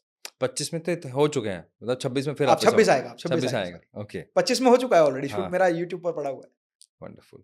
तो ये एक्चुअली ना ये बड़ा इंटरेस्टिंग आपका पैटर्न बता रहा है। तो वो पैटर्न आपका पहले से बिजनेस में इम्प्लीमेंटेड था, जी तो वो आपने अपनी पर्सनल लाइफ में ले आए। जी। और लोग कई बार बात करते हैं माइंडसेट का गेम है, तो ये माइंडसेट कैसे चेंज होता है? तो ब्रेन एक ट्रेनेबल ऑर्गन है, इसका सही यस एग्जांपल है यस। आप। तो मेरे को वो ऑडियंस को बताना था, वो आपने बहुत बखूबी बताया। और जब आपने शुरू किया था आपकी age if I am not wrong 39-40 के आसपास थी, यस तो आज अभी तक उसको मेंटेन कर रहे हैं। जी। और उसका इम्पैक्ट बताता हूँ मैं, जहाँ आपको लेके जाना चाह रहा हूँ। उसके बाद आपके घर में क्या माहौल हुआ? स्टार्टिंग में ना बड़ी प्रॉब्लम होती थी कि भाई डाइट कैसे मेंटेन करें, सब लोग तो खा रहे हैं, कभी भाई बनियों का घर है, कभी कचौड़ी बन रही हैं, कभी पकोड़े, बारिश हो रही है पकोड़े बन रहे हैं, कभी छोले भटूरे आ रहे हैं, कभी और डाइट, मतलब जितने व्यंजन हो सकते हैं वो सारे हमारे घर में बनते हैं। तो एक प्रॉब्लम होती थी कि बाकी सब लोग छोले भटूरे खा रहे हैं और मैं सैलेड खा बॉइल्ड रहा हूँ। वेजिटेबल खा रहा हूँ, सैलेड खा रहा हूँ, सूप ले रहा हूँ, है ना? तो धीरे धीरे क्या होता है कि जब रिजल्ट, कहते हैं ना कि बच्चे ना एक ही तरीके से सीखते हैं और वो तरीका है अनुकरण, अनुकरण और सिर्फ अनुकरण। और ये बात परीक्षित जोबन पुत्रा जी ने अपने एक पॉडकास्ट में बोली थी कि बच्चे 3 ही तरीके से सीखते हैं, अनुकरण, अनुकरण, अनुकरण, केवल देखकर और सीखकर। हम इसको बोलते हैं कई बार अपने सेशन में कि आपको अगर कोई बोलता है ना कि मेरी आदतें ऐसी हैं, हाँ। मैं कहा कुछ मत करो, पेरेंट्स बन गए क्या? हाँ। मैं कब शीशे के सामने लिख लो जो बच्चे देख रहे हैं वो देखकर सीख रहे हैं, हाँ। आपकी सारी आदतें चेंज हो जाएंगी, बिल्कुल। सारी की सारी चेंज हो जाएंगी। ट्रू। तो फिर मेरे बेटे ने मुझे फर्स्ट टाइम बोला कि डैडी अब मैं ना कॉलेज जाने वाला हूँ, 12th क्लास में हूँ, नेक्स्ट ईयर मेरा कॉलेज है, कि मैं ये चाहता हूँ जब मैं कॉलेज जाऊँ तो एक अलग इंप्रेशन के साथ जाऊँ। वो भी बड़ा चब्बी और हेल्दी पूरा था। मैंने कहा तो बेटे ट्रांसफॉर्मेशन कर, धीरे धीरे डाइट चेंज कर। तो बेटे ने ट्रांसफॉर्मेशन किया, हेल्दी से वो लीन हो गया बिल्कुल। ओके। तो फिर एक दिन मेरी मेरी दूसरी बेटी, मैंने उसको कहा बेटा ट्रांसफॉर्मेशन करो, अपने आप को ठीक करो। तो वो कहती यार छोड़ो ना, हमें क्या करना है डैडी, कमाल है, खाने पीने की एज है, ये सब कुछ है। तो मैंने उसको एक लाइन बोली और वो लाइन उसको पिंच कर गई।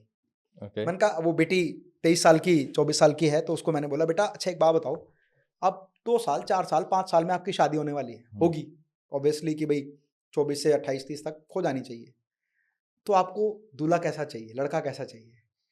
तो उसने, मैंने कहा एग्जाम्पल देके बताओ, फिजिक कैसी हो, लुक कैसा हो, हाइट कैसी हो, फेस कैसा हो, कलर कॉम्प्लेक्शन कैसा हो, और बिजनेस हो या प्रोफेशन में हो, बताते ही ना, हर एक की चाहत होती है। तो बच्चे आपके इतने फ्रैंक होने चाहिए कि आपको बातें बता दें। उसने कहा डैडी ऐसा ऐसा होना चाहिए। मैंने कहा मेरी हाइट बराबर चले कर, आपके जैसा नहीं चाहिए, आपकी हाइट वाला नहीं चाहिए, ज्यादा हाइट चाहिए, हाइट थोड़ी ज़्यादा होनी चाहिए। मैंने कहा अच्छा ठीक है। तो मैंने कहा अच्छा एक बात बताओ बेटा, तुम इतनी सारी चीज़ें देखोगे तो वो नहीं देखेगा लड़की कैसी हो? सिर्फ एक statement, if you want a handsome husband in your life, so that same guy will also trying to find out a beautiful girl. Agreed. आराम से हमने डिनर किया, सो गए। सुबह मैं उठा 5:30 बजे और वो उठी हुई थी। उसने कहा डैडी ट्रांसफॉर्मेशन करनी है। वाह। मैंने उससे कुछ भी नहीं कहा, ना मैंने उसको इंस्पायर किया। मैंने कहा पूछा अगर आपकी चाहत ऐसी है तो उसकी भी तो कोई चाहत रही होगी। True. So she decided to transform and she transformed. फिर गैप लगने लगा, बच्चे सब कम उम्र के लग रहे हैं, मैं भी लग रहा हूँ। वाइफ हेल्दी थी तो वो थोड़ा हैवी लग रही थी, उन्होंने कहा मैं भी करती हूँ। तो धीरे धीरे धीरे करके डाइट फूड पे हम सब लोग आ गए। फिर मेरी मदर ने at the age of 67-68 she decide to transform, क्योंकि उन्होंने मुझसे पूछा कौन कर सकता है। मैंने कहा जो भी चाहे वो कर सकता है, तथास्तु वाला फार्मूला है इसमें, या आप सोचो और तथास्तु अगर हुआ तो आप कर सकते हो आप। फिर सबने ट्रांसफॉर्मेशन किया। और पिछले 8 साल से, मतलब 7 साल से हमारी पूरी फैमिली और 8 साल से हम सब लोग वेल ट्रांसफॉर्म्ड है, और हर साल एक नई डिज़ाइन की बॉडी डेवलप करते हैं। जैसे लीन बॉडी करनी है, मस्कुलर बॉडी करनी है, 6 पैक एब्स करना है, मस्कुलैरिटी करनी है, ह्यूज मसल करनी है। तो 8 साल में मैंने 8 तरह की बॉडी बनाई है। तो एक तो वो मिथ दूर हो गया कि इसका एज से कोई लेना देना नहीं है, आपकी मदर ने भी किया है। अच्छा, मैं एक्चुअली मैं ये बात क्यों पूछ रहा हूँ, क्योंकि हमारे पास जो फैमिली काउंसलिंग के लिए आते हैं तो कई बार कि मेरी तो वाइफ ही ऐसी है सर, मेरी मदर ऐसी हैं, मेरे बच्चे ऐसे हैं, तो उनके पास नेगेटिव एग्जांपल्स ज़्यादा होते हैं। और मैं कई बार बोलता हूँ कि अगर आपने कुछ एक ट्रांसफॉर्मेशन कर लिया या एक चीज़ अचीव कर ली तो आपका डाइनिंग टेबल का टॉक चेंज हो जाएगा, बात चेंज हो जाएगी, आपके बीच में जो बातें होंगी।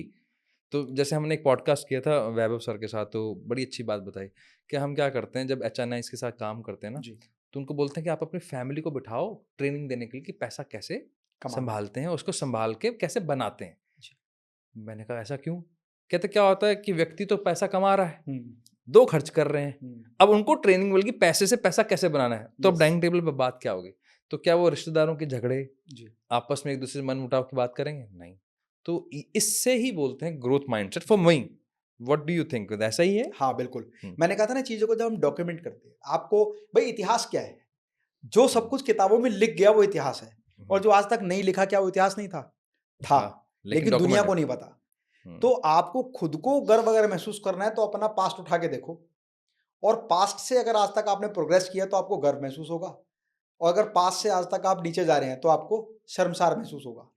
तो मैंने बेटी को कहा कि बेटा जब कर ही रहे हो तो ऐसा करो कि तुम डॉक्यूमेंट को देख के खुश हो जाओ। तो she decided to transform and she made all the videos.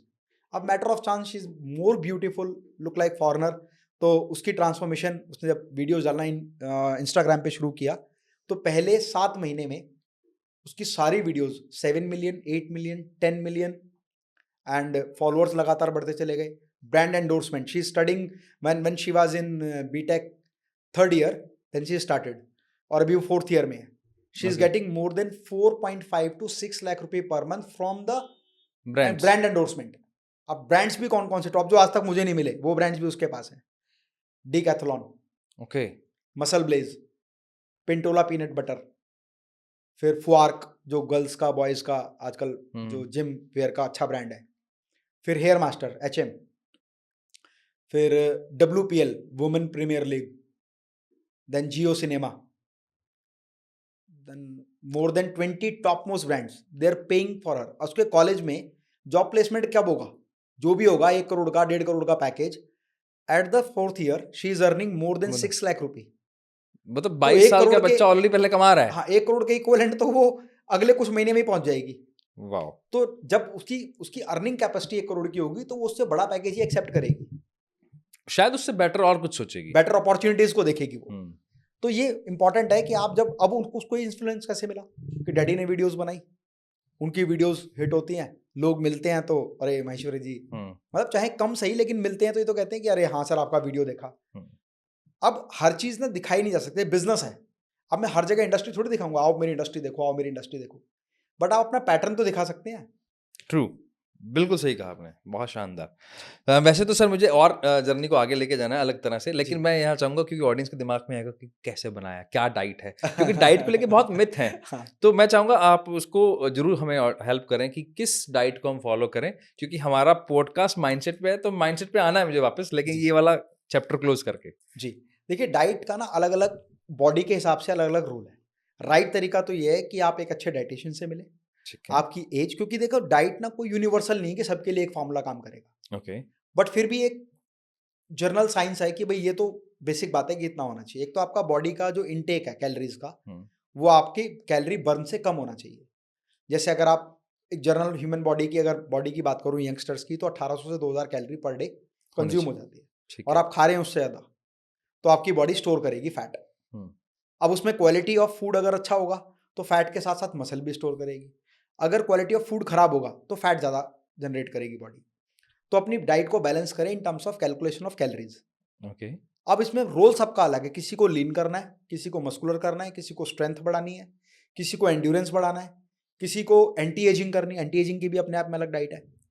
तो करना क्या है कि आप अर्ली मॉर्निंग जब उठें तो लाइट वार्म वाटर लें, 1 ग्लास 2 ग्लास जितना आप पी सकते हैं। स्टार्टिंग 1 ग्लास से करें। कुछ लोग कहते हैं पिया नहीं जाता, तो मैंने कब कहा था कि पूरी बॉटल पहले ही दिन से पीना शुरू कर दें। 1 कप ले लें, आधा कप ले लें, धीरे धीरे कैपेसिटी बढ़ाएं। धीरे धीरे कप बढ़ाते बढ़ाते कप से ग्लास बनेगा, ग्लास से बॉटल बन जाएगी, बॉटल से 2-3 बॉटल पहुंच जाएगी। अच्छा, सुबह सुबह आप 2-3 बॉटल लेते हैं? 2 बॉटल बहुत होती है। अच्छा। क्यों, हमारी बॉटल थोड़ी वो है, जो वार्म वाटर रहता है उसमें कम आता है पानी, लगभग 1 लीटर समझ लिया। उसके बाद में कोई भी एक अच्छा फ्रूट लें, मे बी एप्पल, और अपने डाइटिशियन से पूछ लें किस तरह के फ्रूट लें। कोशिश करें आप ड्राई फ्रूट्स लें, जिसमें बादाम 8 से 10 बादाम, 15 से 20 दाने कच्ची मूंगफली के, जो रात को भिगो के रखें। कोई फैंसी नहीं, जो नॉर्मली जो नॉर्मल सर, हाँ। उतना ही प्रोटीन जितना बादाम में उतना ही, कोई फैंसी ड्राई फ्रूट नहीं जो अपने आजकल। और फिर हो गया 2 अंजीर, 4 मुनक्के, 10 मुनक्के करीब, और 2 अखरोट। इतनी डाइट, 1 कटोरी डाइट बनती है। आप इतना खा लेंगे ना, आपके बॉडी में वो एनर्जी आएगी कि रनिंग कर रहे हैं 100 मीटर तो आप पहुंचेंगे 150-200 मीटर। ओके। क्योंकि आप देखो ना, यहाँ भी एक अलग एग्जांपल लेता हूँ। आतंकवादी लोग जो होते हैं ना, आपके पास सारे एग्जांपल खतरनाक है। आतंकवादियों को हर जगह सही से फूड नहीं मिल पाता, क्योंकि उनको बहुत सारा असला बारूद सब कुछ वेपन कैरी करने होते हैं, ऊपर से खाना भी, छोले भटूरे, दाल चावल, चना मसाला, ये वो, चिकन, कितना कैरी करेंगे। तो वो इतने से ड्राई फ्रूट कैरी करते हैं, क्योंकि जितना इतना फूड खाने पे एनर्जी मिलने वाली है वो उतने ड्राई फ्रूट से मिल रही है। आतंकवादियों से सीखो ना यार, एटलीस्ट कि हर एक, कहते नहीं कि ब्रह्मांड पे हर बुरी से बुरी चीज की कोई ना कोई अच्छी खासियत है, तो उसको सीखो। तो वो एनर्जी कहाँ से लेते हैं? वो ड्राई फ्रूट से लेते हैं। तो ड्राई फ्रूट पावरफुल टूल है। और दूसरा, लोग कहते हैं ना महंगे नहीं, बहुत सस्ते हैं। जितने का एक पिज्जा आता है उतने में 7 दिन का ड्राई फ्रूट आता है। बंदा कहता है बादाम 2000 रुपए किलो बहुत महंगे हैं, पर आप 2000 रुपए के बादाम एक दिन में नहीं खाते, वो आपके 3 महीने चलते हैं। तो एवरेज लगा लो तो कितना हो गया, 600-700 रुपए। और अगर आप पिज्जा, वो भी एक महीने, 600-700 रुपए एक महीना, और पिज्जा 100 या 200 का भी है और एक बार में खा लिया, मतलब 15 दिन के बादाम के बराबर आप एक पिज्जा में एक दिन में खा लेते हैं। और कहते हैं कि ड्राई फ्रूट महंगे हैं, ड्राई फ्रूट सस्ते हैं। ये आपने मारवाड़ी वाली बात करी। और दुनिया में स्वस्थ रहना ज्यादा सस्ता है। एग्रीड, ये बात सही है। बिल्कुल ठीक बात है। फिर हमने पहले ड्राई फ्रूट ले लिया, उसके बाद क्या रहता उसके है बाद रूटीन? सर फिर ब्रेक, आपने अगर वर्कआउट करना है, योगा करना है, जुम्बा करना है, एरोबिक्स करना है, जिम करना है, कोई ना कोई एक फिजिकल एक्टिविटी करें या स्पोर्ट्स करना है, आप टेनिस खेलते हैं, आप स्विमिंग करते हैं, आप जो आपके मन में ना वो करें। 1 से डेढ़ घंटे का समय अपने आप को ज़रूर दें। और ठीक है। अगर कोई कहता है मैं बहुत बिज़ी हूँ, तो मैं पूछता हूँ सुबह 6 बजे से 9 बजे तक या सुबह 6 बजे से 7:30 बजे तक कौन-सा आपका ऑफ़िस चल रहा था, कौन-सी सेल चल रही थी, कौन-सी मार्केटिंग चल रही थी, तब कोई है ना? बिज़ी नहीं है। वो सबके पास समय है। हुँ, अच्छे से वर्कआउट करें, डाइट लें, डाइट में आपका ब्रेकफ़ास्ट में हो गया, जैसे कब अगर आप नॉन वेजिटेरियन हैं, तो कभी आप ऑमलेट्स लें, कभी आप ओट्स लें, कभी आप स्प्राउट्स लें, कभी फ्रूट डाइट लें, कभी वेजिटेबल बॉइल्ड वेजिटेबल डाइट लें, है ना? पोहा, उत्पम, बहुत सारी चीज़ें खाने के लिए। ओके। उसके बाद में सही समय पर लंच करें। बिज़नेस ओनर के साथ सबसे बड़ी प्रॉब्लम पता है क्या है? भाई साहब आज तो इतने क्लाइंट थे कि 4 बजे खाना खाया है। वो एक्चुअली बॉडी का जो रूटीन साइंस है ना, मेटाबॉलिक रेट है या एक वो बॉडी डिमांड है, उसको डिस्टर्ब कर देती है। सर्कैडियन साइकिल को आप डिस्टर्ब हाँ, करते हैं। साइकिल डिस्टर्ब कर देते हैं। मेरा राइट टाइम है 1 से 2 के बीच में खाना खाना। पूरे ब्रह्मांड में, कायनात में कोई भी ऐसा व्यक्ति है जो मुझे उस टाइम से हटा दे। I will have my lunch at the right time. Okay. Quantity 4:1 की होनी चाहिए। 4:1 मतलब? मतलब हम लोग क्या करते हैं, 4 रोटी के साथ 1 कटोरी सब्ज़ी लेते हैं। लेकिन मेरा क्या है कि 4 कटोरी सब्ज़ी के साथ में 1 1 रोटी। रोटी लेनी है। मतलब ओके। रेशो बदल दिया है, सेम रेशो में करते हैं बट प्रोडक्ट चेंज कर दिया। लेकिन उसके साथ-साथ सैलेड लें, तो मैं अन्न नहीं लेता हूँ, ना मैं चावल, अच्छा, किसी भी तरह का कोई भी अन्न मैं नहीं खाता हूँ। डिपेंड करता है मेरा उस समय पर बॉडी का ट्रैक क्या चल रहा है, बॉडी ट्रांसफॉर्मेशन में क्या किस ट्रैक पर मैं हूँ। जैसे मतलब अन्न मतलब चावल, चे गेहूँ। गेहूँ, चावल, अच्छा, इस तरह का जो भी अन्न होता है, बाजरा-वाजरा भी नहीं, नहीं मिलेट्स कोई तो भी नहीं। लेते, अच्छा ये भी नहीं लेते आप? डिपेंड करता है कि मेरा टारगेट क्या है। जब मस्कुलर करना है, तो हुँ, अन्न भी बहुत लेते हैं, क्वांटिटी में लेते हैं। जब लीन करना है, तो अलग डाइट है। ओके, मस्कुलैरिटी करनी है, अलग डाइट है। सिक्स पैक एब्स करना, अलग डाइट ठीक है। है ना? तो अपना टाइम से लंच करें। 4-5 बजे के आस-पास एक ब्लैक कॉफ़ी या ग्रीन टी, ब्लैक टी ये हुँ, लें। डिनर में आप जो रूटीन फूड खाते हैं वो खाएँ, पर 4:1। 4:1 ओके। कहते हैं ना कि रोटी के बिना मैं रह नहीं सकता, तो किसने कहा है छोड़ने के लिए? रेशो चेंज करो ना। Have a full plate of salad first, 2 और 3 बाउल्स ऑफ वेजिटेबल, उसके बाद जितनी जगह बचती है उतनी रोटी। एक बात बताओ सर, 2017 से पहले के माइंडसेट में और जब आप एक्सरसाइज़ करने लग गए, जी, मैं कॉन्फिडेंस की बात नहीं करूँगा। जी, कॉन्फिडेंस तो आप पहले ट्रेनिंग देते थे तो होगा ही, जी। उसकी बात नहीं करूँगा। एक्चुअल में आपके एटीट्यूड में, आपके सोचने के तरीके में, आपका क्रिएटिविटी कोशंट में, आपका एडवर्सिटी मतलब रिस्क एपेटाइट में क्या फ़र्क आया? देखिए, जब आपकी बॉडी ट्रांसफ़ॉर्म होती है ना, तो केवल बॉडी ट्रांसफ़ॉर्म नहीं होती, आपका माइंडसेट ट्रांसफ़ॉर्म भी होता है। और जब माइंडसेट ट्रांसफ़ॉर्म होता है ना, तो आप उस बॉडी एज पर पहुँच जाते हैं, जिस बॉडी एज पर आपकी क्षमताएँ ज़्यादा थी और नॉलेज कम थी। कहते हैं ना कि बड़े बूढ़े बुजुर्गों से पूछोगे, तो वो ये कहेंगे कि हरियाणा में खासकर इस बारे में बात करते हैं, भाई जब हम सब कुछ कर सके थे, हाँ। तब हमने ये नहीं पता था कि ज़िंदगी में करना क्या है। और आज हमें सब कुछ पता है कि करना क्या है, पर अब हम कुछ कर नहीं पाते, है बिल्कुल ना? सही, बिल्कुल ठीक है। अब इसको लोग कहीं भी ले जा सकते हैं इस बात को कि पता नहीं किस बात पर माहेश्वरी जी बोल रहे हैं।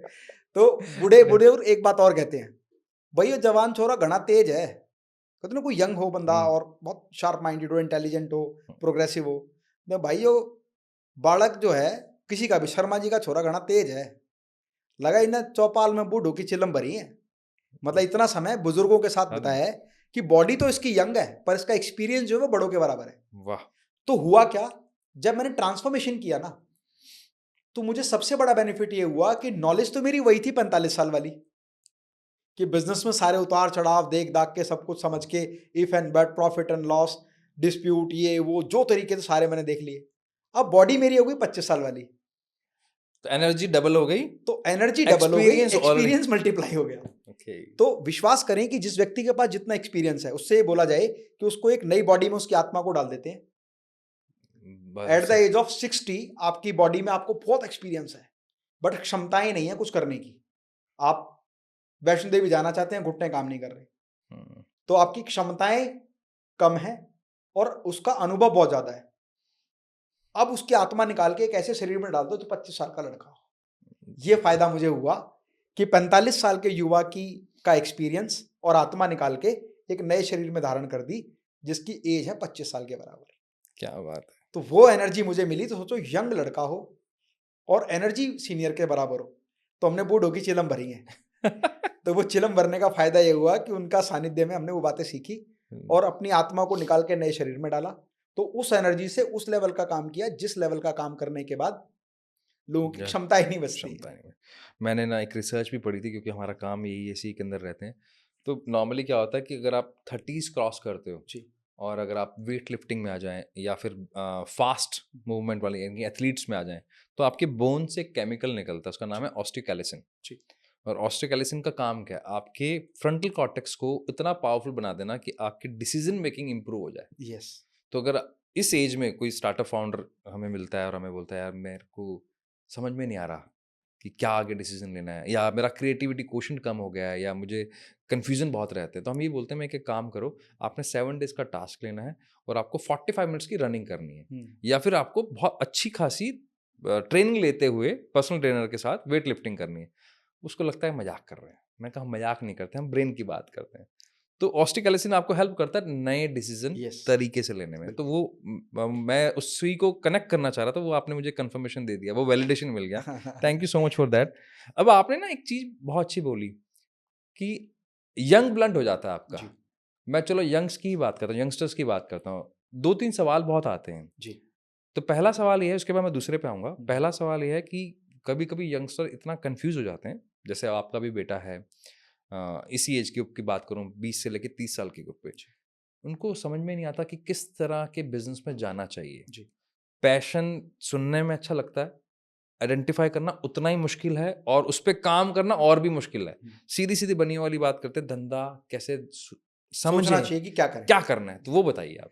देखो ये ना एक थोड़ा टॉपिक, इसको हर व्यक्ति उस लेवल से समझ नहीं पाएगा या समझने का प्रयास नहीं करेगा। कुछ पर 3-4 अगर ऐसे, हाँ, विजुलाइज करेगा तो कहेगा बात बिल्कुल ठीक है। प्लीज़, हाँ। हर व्यक्ति का ना बिजनेस सिलेक्शन का जो मेथड है वो डिफरेंट है। हुँ। मैं आपको बताऊं मेरा क्या है, मैं हाँ, किसी से कंपेयर नहीं करूंगा कि कुछ लोग ऐसा कहते हैं ना मास प्रोडक्शन में जाना है, 20 पैसे का प्रोडक्ट बनाना है पर क्वांटिटी हमें 5 करोड़ की सेल करनी है, हुँ, वो भी एक पैटर्न है। कुछ लोगों को लगता है मुझे अपना कुछ नहीं बनाना, जिसका प्रोडक्ट बना हुआ उसके लिए वैल्यू एडिशन करके B2B वाला काम करना है, वो एक अलग पैटर्न है। हुँ, मैं क्या चीज़ ऑब्जर्व करता हूँ कि मुझे अगर कोई बिज़नेस करना है उसमें क्या 5 खास बातें होनी चाहिए। अगर वो 5 खास बातें हैं तो मैं उस बिज़नेस को करने में क्षण भर भी नहीं लगाता। जानना चाहेंगे सर। नंबर 1, हुँ, बिज़नेस में प्रोडक्ट का टिकट प्राइस बड़ा होना चाहिए। ओके। ये मेरे सिलेक्शन का पहला रूल है। आप जैसे सेलेक्ट करते हैं। मेरा, जिसको मैं अपने पॉइंट ऑफ व्यू पे बात करूँ कि टिकट प्राइस बड़ा होना चाहिए। अब टिकट प्राइस बड़े का कोई डेफिनेशन नहीं है। जब मैं ट्यूशन पढ़ाता था तो 2000 रुपए अकाउंट्स ट्यूशन के हम लेते थे 1 महीने के, वो बड़ा टिकट प्राइस था। ओके, जर्नल सब्जेक्ट के 500 रुपए होते थे। पर ग्रेजुएशन को अगर हम कॉस्ट अकाउंटिंग या इनकम टैक्स पढ़ा रहे हैं, टफ सब्जेक्ट, तो 2000 रुपए होते थे। वो प्रीमियम बड़ा चार्ज करना है। प्रीमियम चार्ज करना है। हाँ, जबकि अकाउंट्स पढ़ाने की 500 फीस थी, इनकम ठीक। टैक्स एंड कॉस्टिंग की 2000 थी। तो टिकट प्राइस की बात बदल गई ना 500 से 2000। हुँ, लेकिन जब मैंने मोबाइल रिपेयरिंग कराया तो टिकट प्राइस 25,000 हो गया। मुझे पढ़ाना 2 घंटे ही, लेकिन अब मेरा स्टूडेंट 25,000 देता है। लेकिन जब मैंने इंस्टीट्यूट की फ्रेंचाइजी की तो 2.5 लाख रुपए मेरे लिए क्लाइंट है जो फ्रेंचाइजी फीस देता है। ठीक है। लेकिन जब मैंने मॉड्यूलर किचन किया तो मेरा टिकट प्राइस 5-7 लाख रुपए से लेकर 30-40 लाख रुपए का किचन हो गया। मतलब आपका जो मार्केट का जो सेगमेंट है उससे आप अलग चल रहे हो। यस।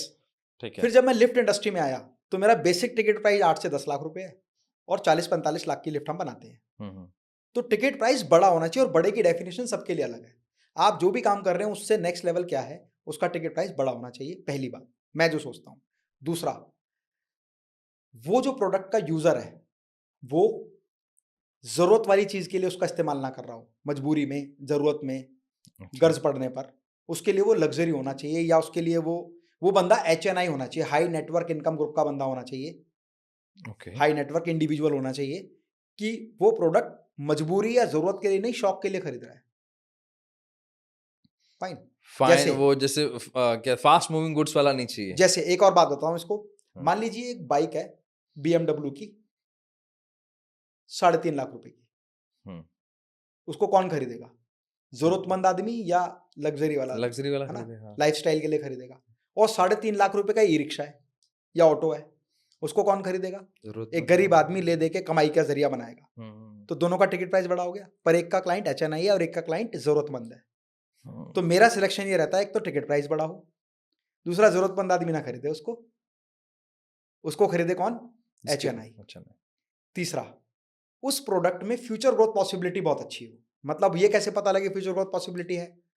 तो मार्केट में वो प्रोडक्ट क्या लग्जरी से नेसेसिटी की ओर आ रहा है या नहीं।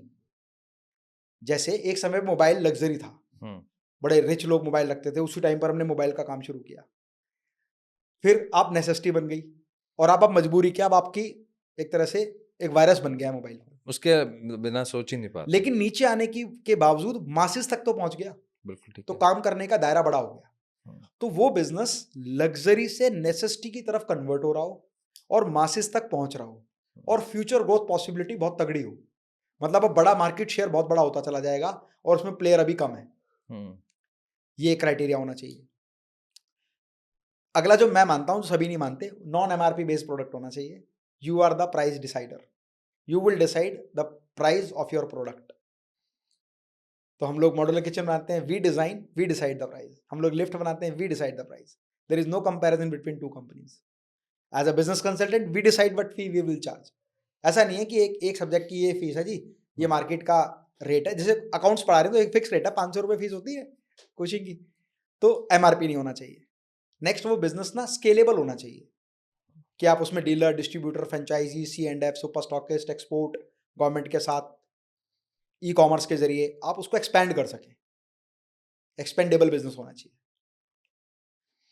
और नेक्स्ट, जो आपका कॉम्पिटिटर है वो प्राइस वॉर करने वाला ना हो, वो क्वालिटी वॉर वाला हो कि अच्छा ये फीचर, हम इससे बढ़िया फीचर देंगे। जिस मार्केट में प्राइस कंपटीशन होता है वहां पर प्रॉफिट कमाना बहुत मुश्किल हो जाता है, क्योंकि आपसे लेसर प्राइस पर आपका कॉम्पिटिटर प्रोडक्ट देने के लिए तैयार है। जितने भी बिजनेस लाइफस्टाइल से रिलेटेड है, लग्जरी से रिलेटेड है और ब्रांड से रिलेटेड है, उन सभी बिजनेसेस में प्राइस वॉर नहीं होता, उसमें वॉर होता है फीचर्स का, फैसिलिटीज। लाइक BMW, मर्सिडीज में प्राइस वॉर नहीं है। प्राइस वॉर नहीं है। आपको मारुति की जो बेस लेवल गाड़ियां हैं, हुंडई की जो बेस लेवल गाड़ियां हैं, टोयोटा की बेस लेवल गाड़ियां हैं, वहां आपको प्राइस वॉर मिलेगा। ये 990 की है, 980 की, ये वाली लेंगे, है ना, इसकी एवरेज ज्यादा, ये लेंगे। एग्रीड। जैसे टाटा नेक्सॉन जो बंदा खरीदेगा वो उसकी एवरेज की वजह से खरीदेगा, टाटा की वजह से खरीदेगा, सस्ती रिपेयर की वजह से खरीदेगा। लेकिन महिंद्रा की जो थार खरीदेगा उसे पता है 5 की एवरेज देती है ऑटोमेटिक पेट्रोल में, जबकि मेरी ऑडी 12 की एवरेज देती है, ऑडी A6। लेकिन थार कौन खरीदेगा? जिसको लाइफस्टाइल व्हीकल चाहिए। वो कह रहा है सुबह सुबह जिम जाएंगे यार, थार से जाएंगे, मजेदार। हाँ, अभी कमेंट पास हुआ अभी तो वो डीजी अरे उस पर पहले वीडियो बनाया था, डीजीपी साहब ने बोल दिया कि जो आदमी थार रखता है, बुलेट रखता है, उसका माइंडसेट देखो, मानसिक प्रवृत्ति उनकी वैसी है, इनको जरूर चेक करो। तो हमने उस पर एक वीडियो बनाया। मुझे नहीं पता था वो उनका वीडियो वायरल होगा, हमारा भी वायरल हो जाएगा। हमने कहा अरे भाई साहब, डीजीपी साहब क्या बोल दिया, ये बनिए के लोंडो ने कार ले ली है, ये बेटियां मेरी देखो ये थार चलाती हैं, ये बेटा भी कॉलेज पढ़ रहा है, ये थार चलाता है।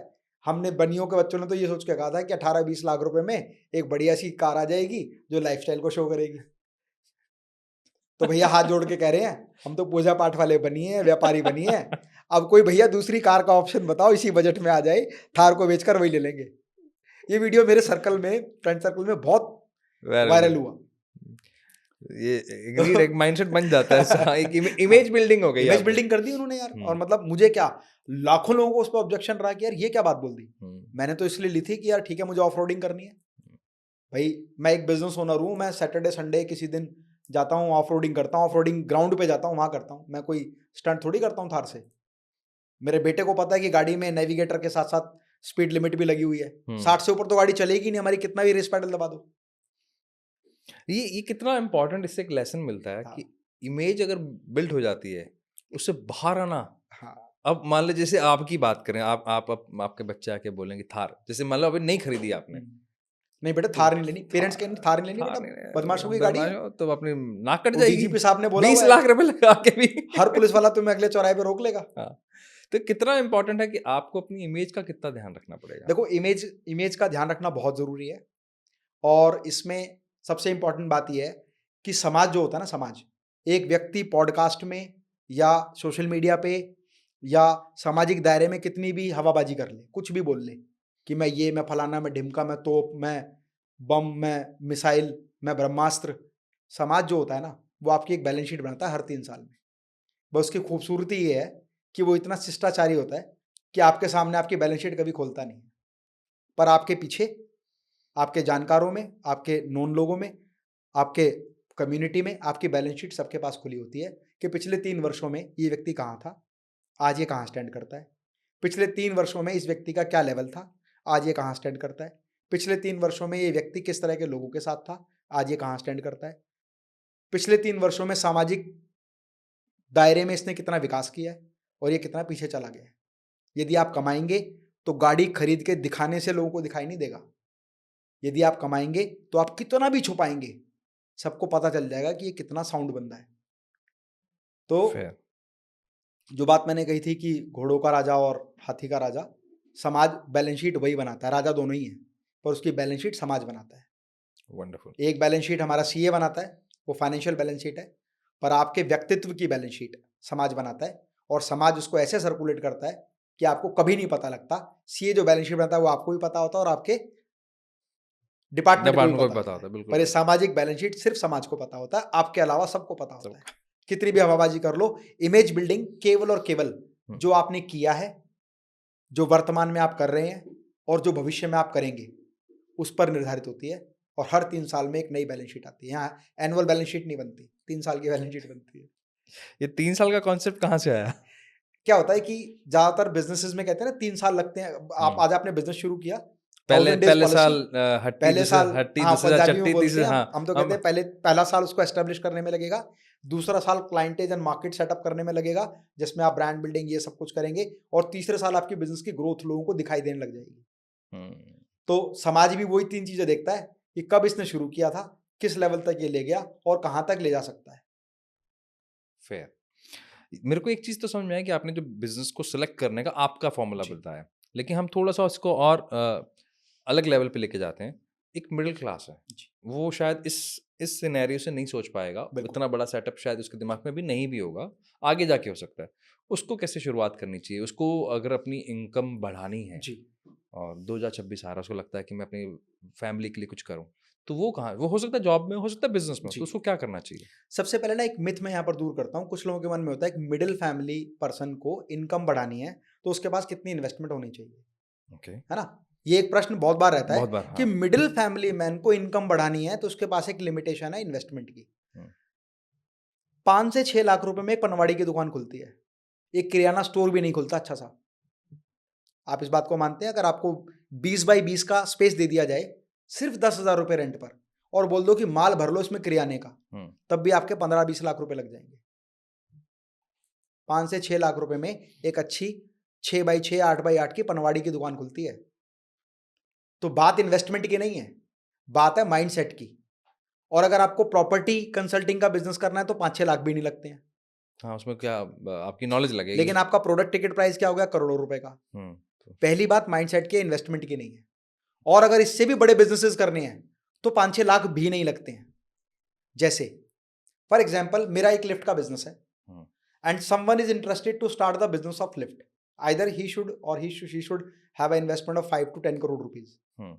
लेकिन दुनिया के जितने भी मैन्युफैक्चरर हैं, वो हाथ जोड़कर खड़े हैं उनके सामने जिनके पास सेल है। बड़े-बड़े इंडस्ट्रियलिस्ट हाथ जोड़कर उसके सामने खड़े हैं, इसके पास सेल है। और अगर आपके पास स्किल्स है तो आप सेल्स पर काम करेंगे। फेसबुक में 100 रुपए पर डे से लेकर कितने रुपए पर डे पर आप लीड जनरेट कर सकते हैं। हुँ। कितना इन्वेस्टमेंट आया? अभी आप कह रहे थे 5-10 लाख रुपए, जिसमें पनवाड़ी की दुकान नहीं खुलती है।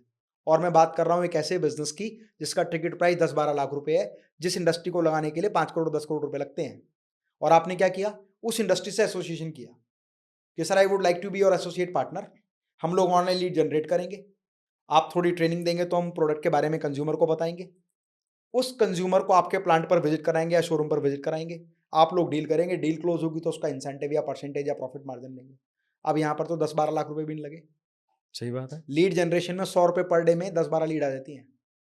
तो मैंने तो बात की माइंडसेट की। Money is not a obstacle to start business, mindset is a obstacle कि 5-6 लाख में तो छोटा ही बिजनेस खुलता है। अगर आपको एक कैब ड्राइवर बनना है ना अपने पैसे कमाने के लिए, मिडिल फैमिली की, रात को कैब चला लिया करूंगा, तो भी 10 लाख से नीचे कोई गाड़ी नहीं आती है। नहीं आती, सही तो कह फिर रहे हो। 10 लाख में तो एक पनवाड़ी की दुकान नहीं खुलती और हम कैब ड्राइवर बन रहे हैं। लेकिन अगर आपका माइंडसेट बड़ा है तो आप देखिए कि लाइफस्टाइल के कौन कौन से बड़े प्रोडक्ट्स हैं। आज हमारी इंडस्ट्री में, मॉड्यूलर किचन इंडस्ट्री में, हमारे पूरे लगभग इंडिया में शोरूम है या डीलरशिप शोरूम है या फ्रेंचाइजी एक्सक्लूसिव स्टोर है।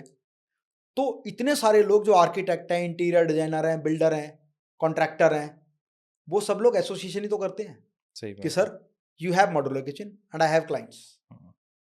If someone is a middle person और मिड फैमिली पर्सन, वो कहता है कि ठीक है सर, मैं इस बिजनेस को समझना चाहता हूँ, जबकि एक शोरूम पर 1 करोड़ से 1.5 करोड़ रुपए का इन्वेस्टमेंट आता है, क्योंकि 3,000-4,000 स्क्वायर फीट का शोरूम होता है, 1 करोड़ रुपए लग जाता है.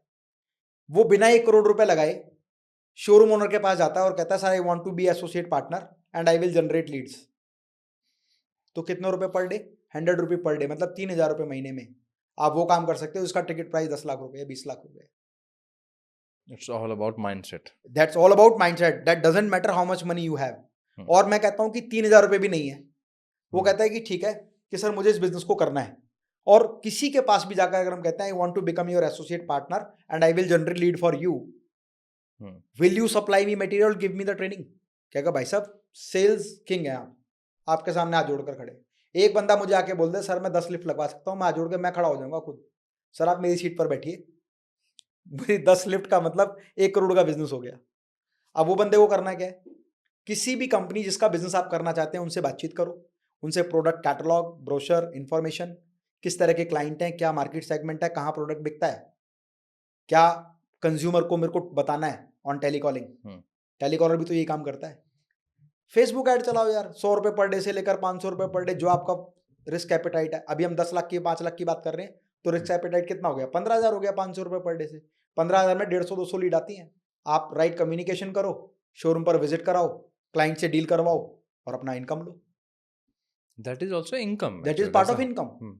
अगर आप ये भी नहीं कर सकते, मान लो 15,000 का रिस्क भी नहीं ले सकते, तो अपने माइंड में, अपने दिमाग में साइकिल दौड़ाओ कि आपके मोबाइल फोन में जितने नंबर हैं उनमें से कौन कौन से बंदे जिनका घर बन रहा है, नया बन रहा है, घर, मकान, कोठी, bungalow, farm house, commercial complex, या तो बन रहा है, रिनोवेशन हो रहा है, तो हर जगह किचन चाहिए, हर जगह लिफ्ट चाहिए, हर जगह स्टोन चाहिए, हर जगह टाइल्स चाहिए, हर जगह सैनिटरी चाहिए, फर्नीचर चाहिए.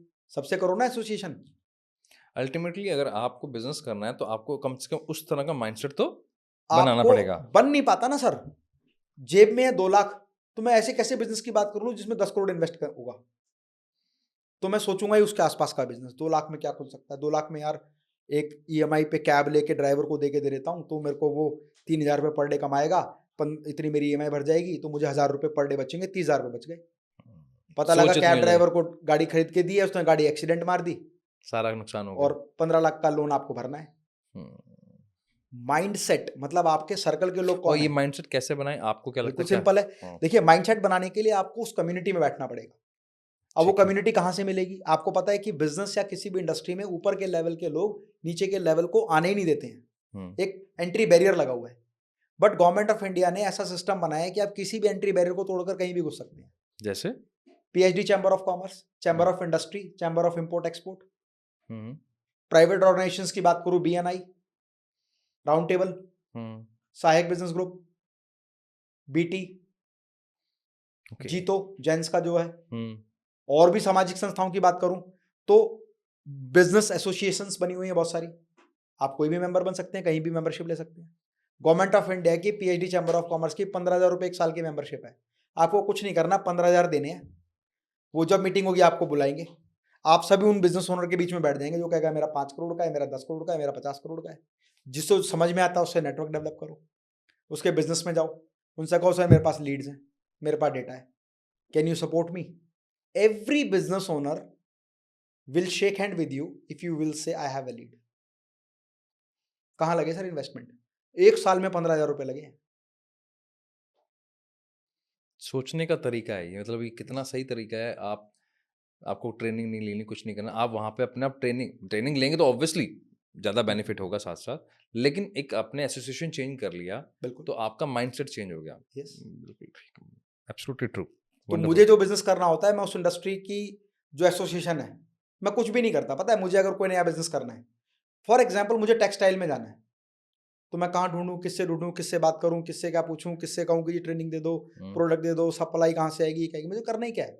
मुझे टेक्सटाइल इंडस्ट्री की गवर्नमेंट ऑफ इंडिया की EPSI, export promotion council of India है, जिसके सारे डिवीजन है. टेक्सटाइल अलग है, फिर स्टील इंडस्ट्री अलग है, गारमेंट्स अलग है, FMCG अलग है. मुझे गवर्नमेंट ऑफ इंडिया की 3,500 रुपये फीस देकर उसका मेंबर बन जाना है. अब उनकी जब मीटिंग आएगी तो मेरे पास एक लेटर आएगा, मुझे उस मीटिंग में पहुंच जाना है. उस मीटिंग में मुझे लोगों से इंट्रोडक्शन करना है, जो बंदा अच्छा लगे उसके ऑफिस पे विजिट करनी है, उनसे बोलनी sir I would like to be your associate. वाह, वंडरफुल, इजी। ग्रेट। अब हम पॉडकास्ट के लास्ट सेक्शन की तरफ चल रहे हैं क्योंकि बहुत इंटरेस्टिंग है और उसको और सर ये मतलब लोग ना इसको एक्सेप्ट नहीं कर पाते एकदम से, यार ऐसे कैसे हो सकता है।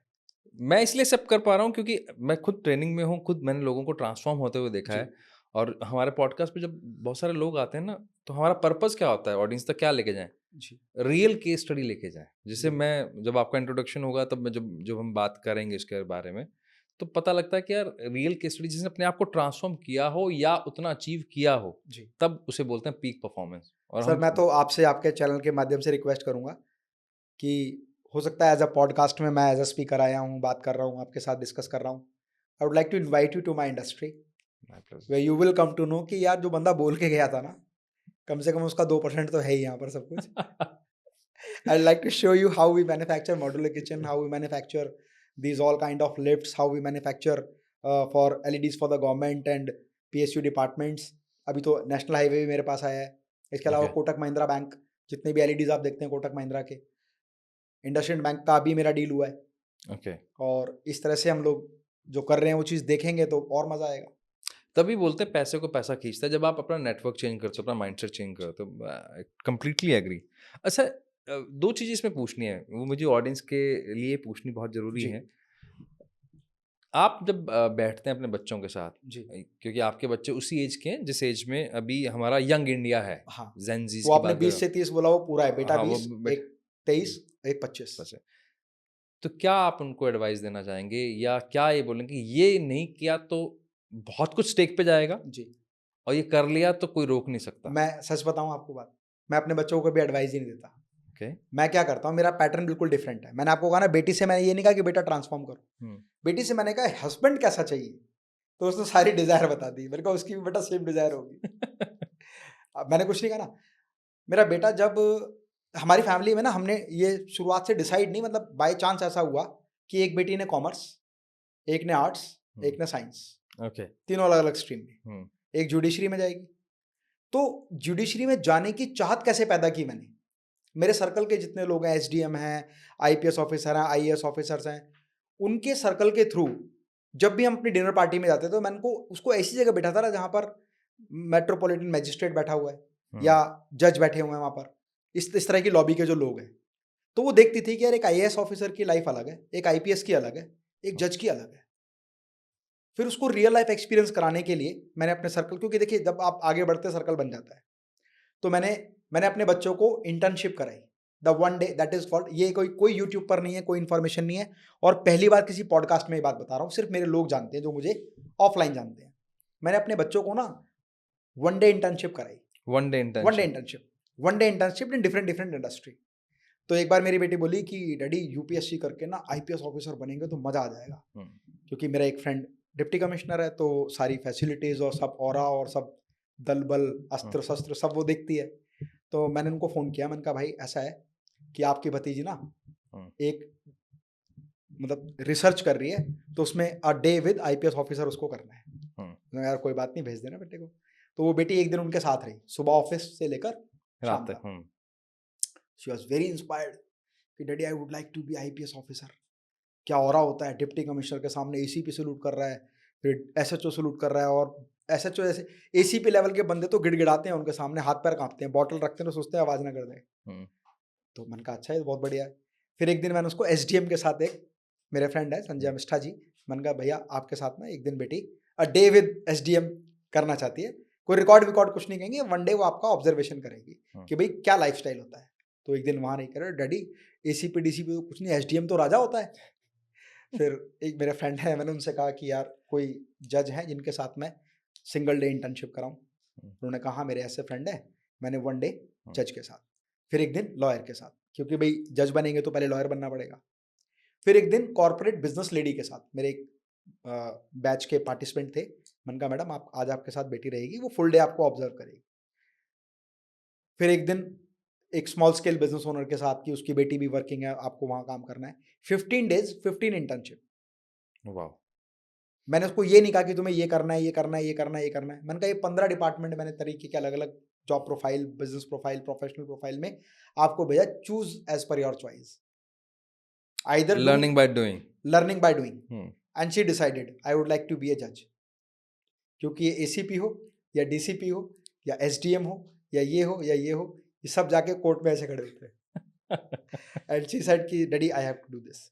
अब मुझे लगा हमारी फैमिली में कोई मतलब पास्ट परफॉर्मेंस में कोई एडवोकेट नहीं है और बेटी एडवोकेसी करेगी, तो आपको लगेगा मैं क्या बात बोल रहा हूँ। जब वो एडवोकेट होगी तो उसके पास दहेज के केसेस भी आएंगे, रेप के केसेस भी आएंगे, ब्रूटल मर्डर के केसेस भी आएंगे। तो टेबल डिस्कशन में वो कैसे हेजिटेट करेगी, अपने बाप से कहेगी डैडी वो रेप केस में ऐसे हो गया, उस विक्टिम के साथ ये हुआ, how she will say like that. एक तो गैप रहेगा ना फादर में, मदर में। So when she was in 12th class and she was willing to do. तो आपने इंटर्नशिप कौन सी एज में करवाई?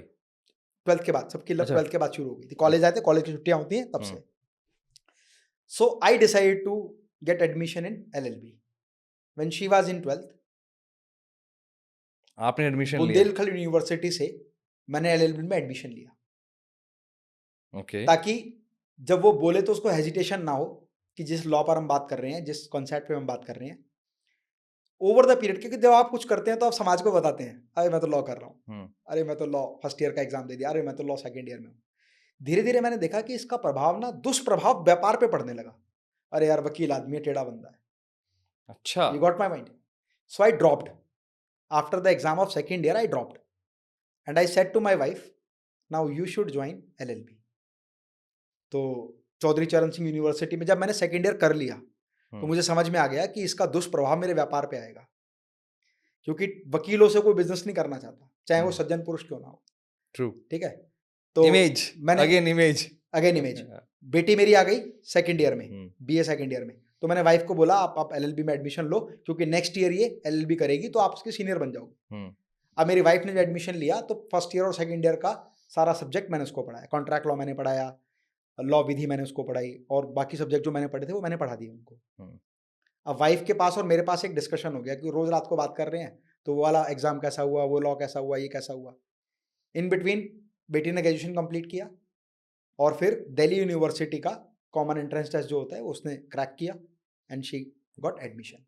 ओके। जब मेरी बेटी सेकेंड ईयर में आई, मेरी वाइफ जो थी वो एडवोकेट हो गई और मैं 1/3 एडवोकेट हो गया। 2/3 एडवोकेट हो गया। अब जो टेबल डिस्कशन है वो चेंज हो गया। अरे बेटे उसमें वो वाला केस स्टडी देखा आपने, वो देखा, वो देखा।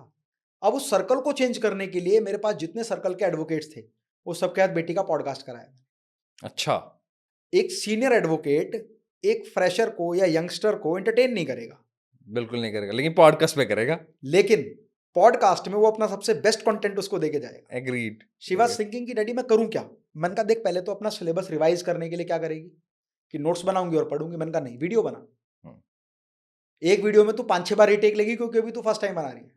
तो अपने पूरा सिलेबस का उसने वीडियो बनाया, तो उसी के कॉलेज के स्टूडेंट्स के वीडियो देखने लग गए। और जो सीनियर, अच्छा बेटे तुम्हारा तो मैंने फर्स्ट ईयर वाला वीडियो भी देखा था।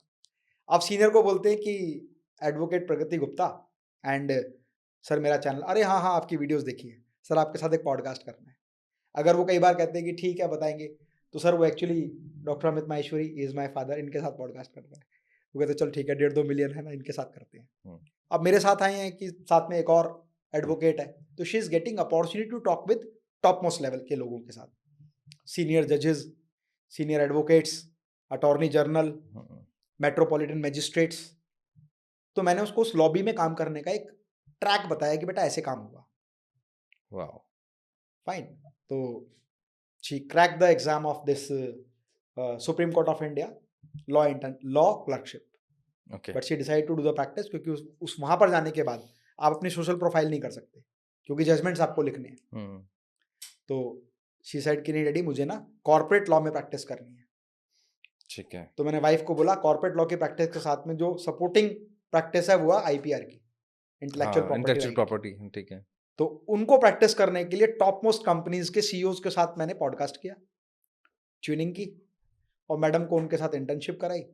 Now they are running, they are just 1 year old advocates, but they are having a business of profession of advocacy terms of cases more than the person having experience of 20 year। क्योंकि मेरे जितने corporate stage में मैंने trainings की हैं वो सारे convert कर दिए अपनी कंपनी में, and the name of company is Maheshwari litigation and collaborator. And that is the real example of your net worth. Network is your net worth. Yes, Wow. लोग इस स्टेटमेंट को बहुत यूज करते हैं, इसका प्रैक्टिकल नहीं करते। ये आपने प्रैक्टिकल यूज बता दिया, फिर कैसे आपने इंटर्नशिप कराई, कैसे फिर उसके बाद पॉडकास्ट में कन्वर्ट किया, कैसे अब आप उस सारे बिजनेस को कन्वर्ट करके इधर ले आए। Same as my second daughter, she was not willing to make videos, okay, so मैंने कहा क्रिएटर समिट में ले चलता हूँ इसको, जिसके 10-20-50 हज़ार फॉलोअर हैं, लोग उसके चिपक के पड़ रहे हैं, भाई साहब क्रिएटर क्रिएटर क्रिएटर, है ना, इन्फ्लुएंसर इन्फ्लुएंसर। तो मैंने कहा बेटा जिस दिन तुम्हारे 1 लाख सब्सक्राइबर या फॉलोअर्स हो जाएंगे ना, यू विल फील चेंज कि at a certain place I am a celebrity, you not may be a celebrity everywhere, but whenever you go to the right platform you will be celebrity. And after few months college में ही हो गया कि यार हमारे college की लड़की है, ये तो वायरल है, इसे बुलाओ यार उसको स्टेज पर। तो she is celebrity in her own college. कौन से कॉलेज में? Maharaj Agrasen international college, okay, BTech 4th year. कितने फॉलोअर्स उनके? 2 लाख, अच्छा, 5,000 होंगे शायद। Wow, but every video is crossing more than 8 million, 8 5 million, 6 million. Wow, शानदार, मजा आ गया सुनकर। आज का पॉडकास्ट ये उसका जो बेस लाइन है ना, वो ग्रोथ माइंडसेट ही है, और ये अचीवेबल है। ये इसका एक रियल हमारे पास आज टेस्टिमोनी है हमारे पास। ऐसी बेटे ने जब इंटर्नशिप 15 डेज इंटर्नशिप में डिफरेंट इंडस्ट्री की, तो उसने कहा डैडी मेरे को तो आईपीएस बनना है। क्योंकि मेरे बहुत डीप क्लोज फ्रेंड है, is a deputy commissioner of police. तो जब उनके साथ रहा, तो क्योंकि ट्यूनिंग बहुत अच्छी है, बचपन से देखा है, भतीजा हमारा बड़ा हो रहा है, तो उन्होंने भी अपना बेस्ट दिया और काउंसिल किया, समझाया। उन्होंने नहीं डैडी मेरे को आईपीएस बनना है। तो UPSC he is in BA history honours, specially design की मेरे को हिस्ट्री ऑनर्स लेना है ताकि मैं आईपीएस कर सकूं। And with the graduation he is already having coaching for UPSC and spending 5 hours per week with IPS officers. अब वो कैसे होगा? मेरे तो 2-3 दोस्त हैं, आप मेरे दोस्त हैं। मैंने कहा वो भतीजा है आपका, एक दिन आपके साथ तो इंटर्नशिप कर ली, एक दिन अपने फ्रेंड जो दूसरे जोन में इनके साथ भी करा दो। कहते यार मैं फ़ोन कर देता हूँ, हेलो यार वो मेरा भतीजा आएगा, एक दिन आपके साथ रहेगा। अरे भाई साहब भेजो ना, कोई बात नहीं।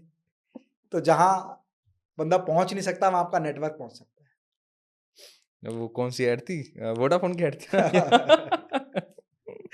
बिल्कुल ठीक कह रहे हो आप। ये नेटवर्क की ताकत है, और ये तब होती है जब आप अपने लिमिटिंग बिलीफ से बाहर आते हो। बहुत बढ़िया। मुझे अमित सर बहुत मज़ा आया आज। पर्सनली आपसे मुलाकात आज पहली बार ही हुई थी, लेकिन सुना आपके बारे में था, मुझे चित्रेश भैया ने भी बताया था और आशीष जी ने भी बताया था। अच्छा लगा, काफ़ी कुछ आज सीखने को मिलता है। ऑडियंस को आज बहुत सारी चीज़ें मिली, मुझे पर्सनली मिली, क्योंकि मेरा बच्चा भी, जो मेरा बेटा है वो 15 साल का है। हमें भी, अब मुझे समझ में आ गया जब मुझे इसको इंडस्ट्री में डालना होगा तो मैं इंटर्नशिप कहाँ करवाने वाला हूँ, आपके पास भेज दूंगा। अब लास्ट में मैं एक बात कहता हूँ सर, 3 तरह के सत्य होते हैं जीवन में। ओके। और तीनों चीज़ें बिल्कुल आप यस करेंगे, कंफर्म करेंगे, आपकी ऑडियंस भी कहेगी कि हाँ बिल्कुल ठीक है। पहला सत्य वो है सर जिसको हम बोलते हैं प्रमाणित सत्य। Okay, verified. जैसे भगवान राम का जन्म अयोध्या में हुआ, यहाँ पे हुआ, ये प्रमाणित है, ग्रंथों में लिखा हुआ है, हेंस अप्रूव्ड। जैसे हम मैथ्स में करते थे ना, हम हिंदी मीडियम में तो इति सिद्धम, तो वो इति सिद्धम है कि वो यूनिवर्सल लॉ है, वो वही हो गया। दूसरा होता है अनुभव का सत्य, जब आप उसको कर लेते हैं। जैसे लॉट ऑफ पीपल नो कि मेडिटेशन भी कुछ होता है, लेकिन बिलीव मी कि अगर 1 मिनट बैठे तो 1 मिनट मेडिटेट नहीं कर पाता। लेकिन जब मैंने मेडिटेशन किया और फर्स्ट टाइम मैं डीप मेडिटेशन में गया, मतलब आप चाह के नहीं जा सकते, आप करते रहते हैं। एक दिन अचानक आप उसमें चले जाते हैं, और जब आप वापस आते हैं आपको लगता है यार अब तो हो गया ये काम, है ना। दूसरा हो गया अनुभव का सत्य, और एक होता है शाब्दिक सत्य। अभी जो हमने बात की है, अब ये मैं ऑडियंस के लिए नहीं, आपके लिए पर्सनली बोल रहा हूँ। शाब्दिक सत्य वो है जो मैंने यहाँ बोला है, प्रमाणित सत्य वो है जो इंटरनेट पे या आरओसी की साइट पे लिखा हुआ है। अनुभव का सत्य आपका करवाना है जो आप हमारी इंडस्ट्री में आएंगे। बिल्कुल तो सर, तीनों सत्य एक साथ करेंगे। शाब्दिक हो गया, प्रमाणित लिखा हुआ है। पर कई बार प्रमाणित सत्य पर भी विश्वास इसलिए नहीं होता कि अगर आपने सेब नहीं खाया और मैं आपको 100 बार बताऊं सेब मीठा है, और किताबों में लिखा है कि सेब मीठा है, तो आप मान लेंगे सेब मीठा है, पर आपको सेब की मिठास का स्वाद नहीं पता। मानना और जानना दोनों अलग अलग हैं। तो जो भी बात मैंने यहाँ बोली है, इसको हम अनुभव का सत्य बनाएंगे। बिल्कुल सर, एक दिन हम लोग बहुत जल्दी मिलेंगे, डन डन सर, है ना? बिल्कुल बिल्कुल 100% मिलेंगे आपके साथ, लंच करेंगे फिर हम लंच लंच पे डिनर सर बैठेंगे सब दोनों चीज़ें बिल्कुल। करेंगे। और लास्ट में एक बात बोल के कंप्लीट करता हूँ कि जब लाइफ में आगे बढ़ेंगे तो प्रॉब्लम्स आएंगी ही आएंगी। दुनिया के हर सफल व्यक्ति के पीछे अगर वो 10 चीज़ों में सफल है तो 1000 चीज़ों में असफल हुआ होगा। उसके बिना वो 10 चीज़ों में सफल हो ही नहीं सकता था। लेकिन हर बार यदि आप उस असफलता से सीखने का प्रयास करेंगे तो आप आगे बढ़ेंगे। और जब भी मेरे लाइफ में कोई प्रॉब्लम आई तो मैंने कविता लिखी। अच्छा, मोर देन 20 सॉन्ग्स मल्टी टैलेंटेड हैं आप। मैंने अपनी प्रॉब्लम को ही लिखा, हम्म, मतलब अलग से कुछ नहीं लिखा, जो चीज़ें आई वही लिखा। मोर देन 20 सॉन्ग्स बॉलीवुड में हैं, जो अच्छा फिल्मों में गाने हैं, जो मेरे दिए हुए गाने हैं। अब एक गाना जो मैं बोल रहा हूँ, मैं बोलूँ क्योंकि मैं सिंगर नहीं हूँ, मैं कविता के रूप में बोलता हूँ। और उसकी एल्बम्स जब आप यूट्यूब पर सर्च करेंगे तो आपको एल्बम्स मिलेंगे उस पर, मल्टीपल एक्टर्स के साथ या जो फिल्म आर्टिस्ट होते हैं उनके साथ। कि लाइफ में आगे बढ़ते हैं तो प्रॉब्लम आती है, लेकिन जो लोग प्रॉब्लम से घबराते नहीं वही जीत हासिल करते हैं। कि हर रात ख्वाबों में, सपनों के बहकावों में जुड़ जाते वो अरमान मेरे जो दिन में टूटा करते हैं। हर रात ख्वाबों में, सपनों के बहकावों में जुड़ जाते वो अरमान मेरे जो दिन में टूटा करते हैं। जैसे प्रपोजल रिजेक्शन। हर रात ख्वाबों में, सपनों के बहकावों में जुड़ जाते वो अरमान मेरे जो दिन में टूटा करते हैं। उस चंद घड़ी के सहारे, जब वो सपने देखता हूँ, उस चंद घड़ी के सहारे से जीता हूँ दिन के उजियारों में, और सपनों की बात किया करता हूँ हर सड़क गली चौबारों में। आंसू तो मेरे सूख चुके, रिजेक्शन इतनी बार हुआ यार, एक बार पहली बार रोना आया, अगली बार कम और कम। आंसू तो मेरे सूख चुके, हंसने की चाहत गई नहीं, हर राह भटक कर कहती है तेरी हंसती है कहीं नहीं। पर सपनों का मालिक दिल, अरमानों का मालिक दिल कहता है मत रो ए नादा मन, मंजिल तुझसे है दूर सही पर तू मंजिल से दूर नहीं। जब मंजिल वो मिल जाएगी ये दुनिया जश्न मनाएगी, आकाश पे होंगे कदम तेरे, शोहरत तुझको मिल जाएगी। हर रात ख्वाबों में, सपनों के बहकावों में जुड़ जाते वो अरमान मेरे जो दिन में टूटा करते हैं। बहुत Thank you. शानदार, गजब, बहुत बढ़िया सर, बहुत बढ़िया। ये मैंने कविता के रूप में बोला, वैसे ये गाना है पूरा। लेकिन हमें तो कविता के रूप में बहुत सुंदर लग रहा है, बहुत शानदार है। Thank you. ऑडियंस बाकी काम कर लेगी, वो ढूंढ लेगी, वो पीछे पड़ जाएंगे तो ढूंढ भी लेंगे सर। और आपको कैसा लगा ये जरूर कमेंट बॉक्स में बताना। मैं अपने पर्सनल एक्सपीरियंस से बता सकता हूँ, जब आप किसी के एक्सपीरियंस को सुनते हो तभी आपके ब्रेन में वो इग्निशन होता है, इग्नाइट होता है, आपका न्यूरल नेटवर्क नया बनता है, वो जब पाथवे बनता है तब वो कहलाता है ग्रोथ माइंडसेट। मुझे बहुत मजा आया sir, Amit sir, thank you so much यहाँ आने के लिए। आज मुझे भी सर बहुत मजा आया, आपके प्रश्न इतने शानदार थे कि जवाब देने में भी मजा आ रहा था। और मैं ईश्वर से कामना करता हूँ निरंतर आप प्रगति की ओर अग्रसर रहें, और ईश्वर ने इतनी बढ़िया आपको संरचना शारीरिक दी है, और हैंडसम तो आप ईश्वर की थैंक कृपा यू से सर। हैं ही। लेकिन अब हम अपनी डाइट का आपसे वो ले लेंगे, गुरु मंत्र ले लेंगे आपसे। Thank you so much, thank you so much sir यहाँ आने के लिए। Thanks to you, thanks to all viewers. और अभी तक आपने सब्सक्राइब नहीं किया तो कर लेना। और यहाँ पर इंपॉर्टेंट ये जानना है कि आप और क्या सीखना चाहते हैं अमित जी से, वो आप कमेंट बॉक्स में लिखेंगे, हम दोबारा रिक्वेस्ट करेंगे। हो सकता है इनकी फैक्ट्री में जाके पॉडकास्ट कर लें, हो सकता है इनको दोबारा इन्वाइट करें, वो आपके कमेंट्स तय करेंगे। मिलते हैं आपसे नेक्स्ट एपिसोड में। Thank you so much, bye bye, जय हिंद, जय भारत।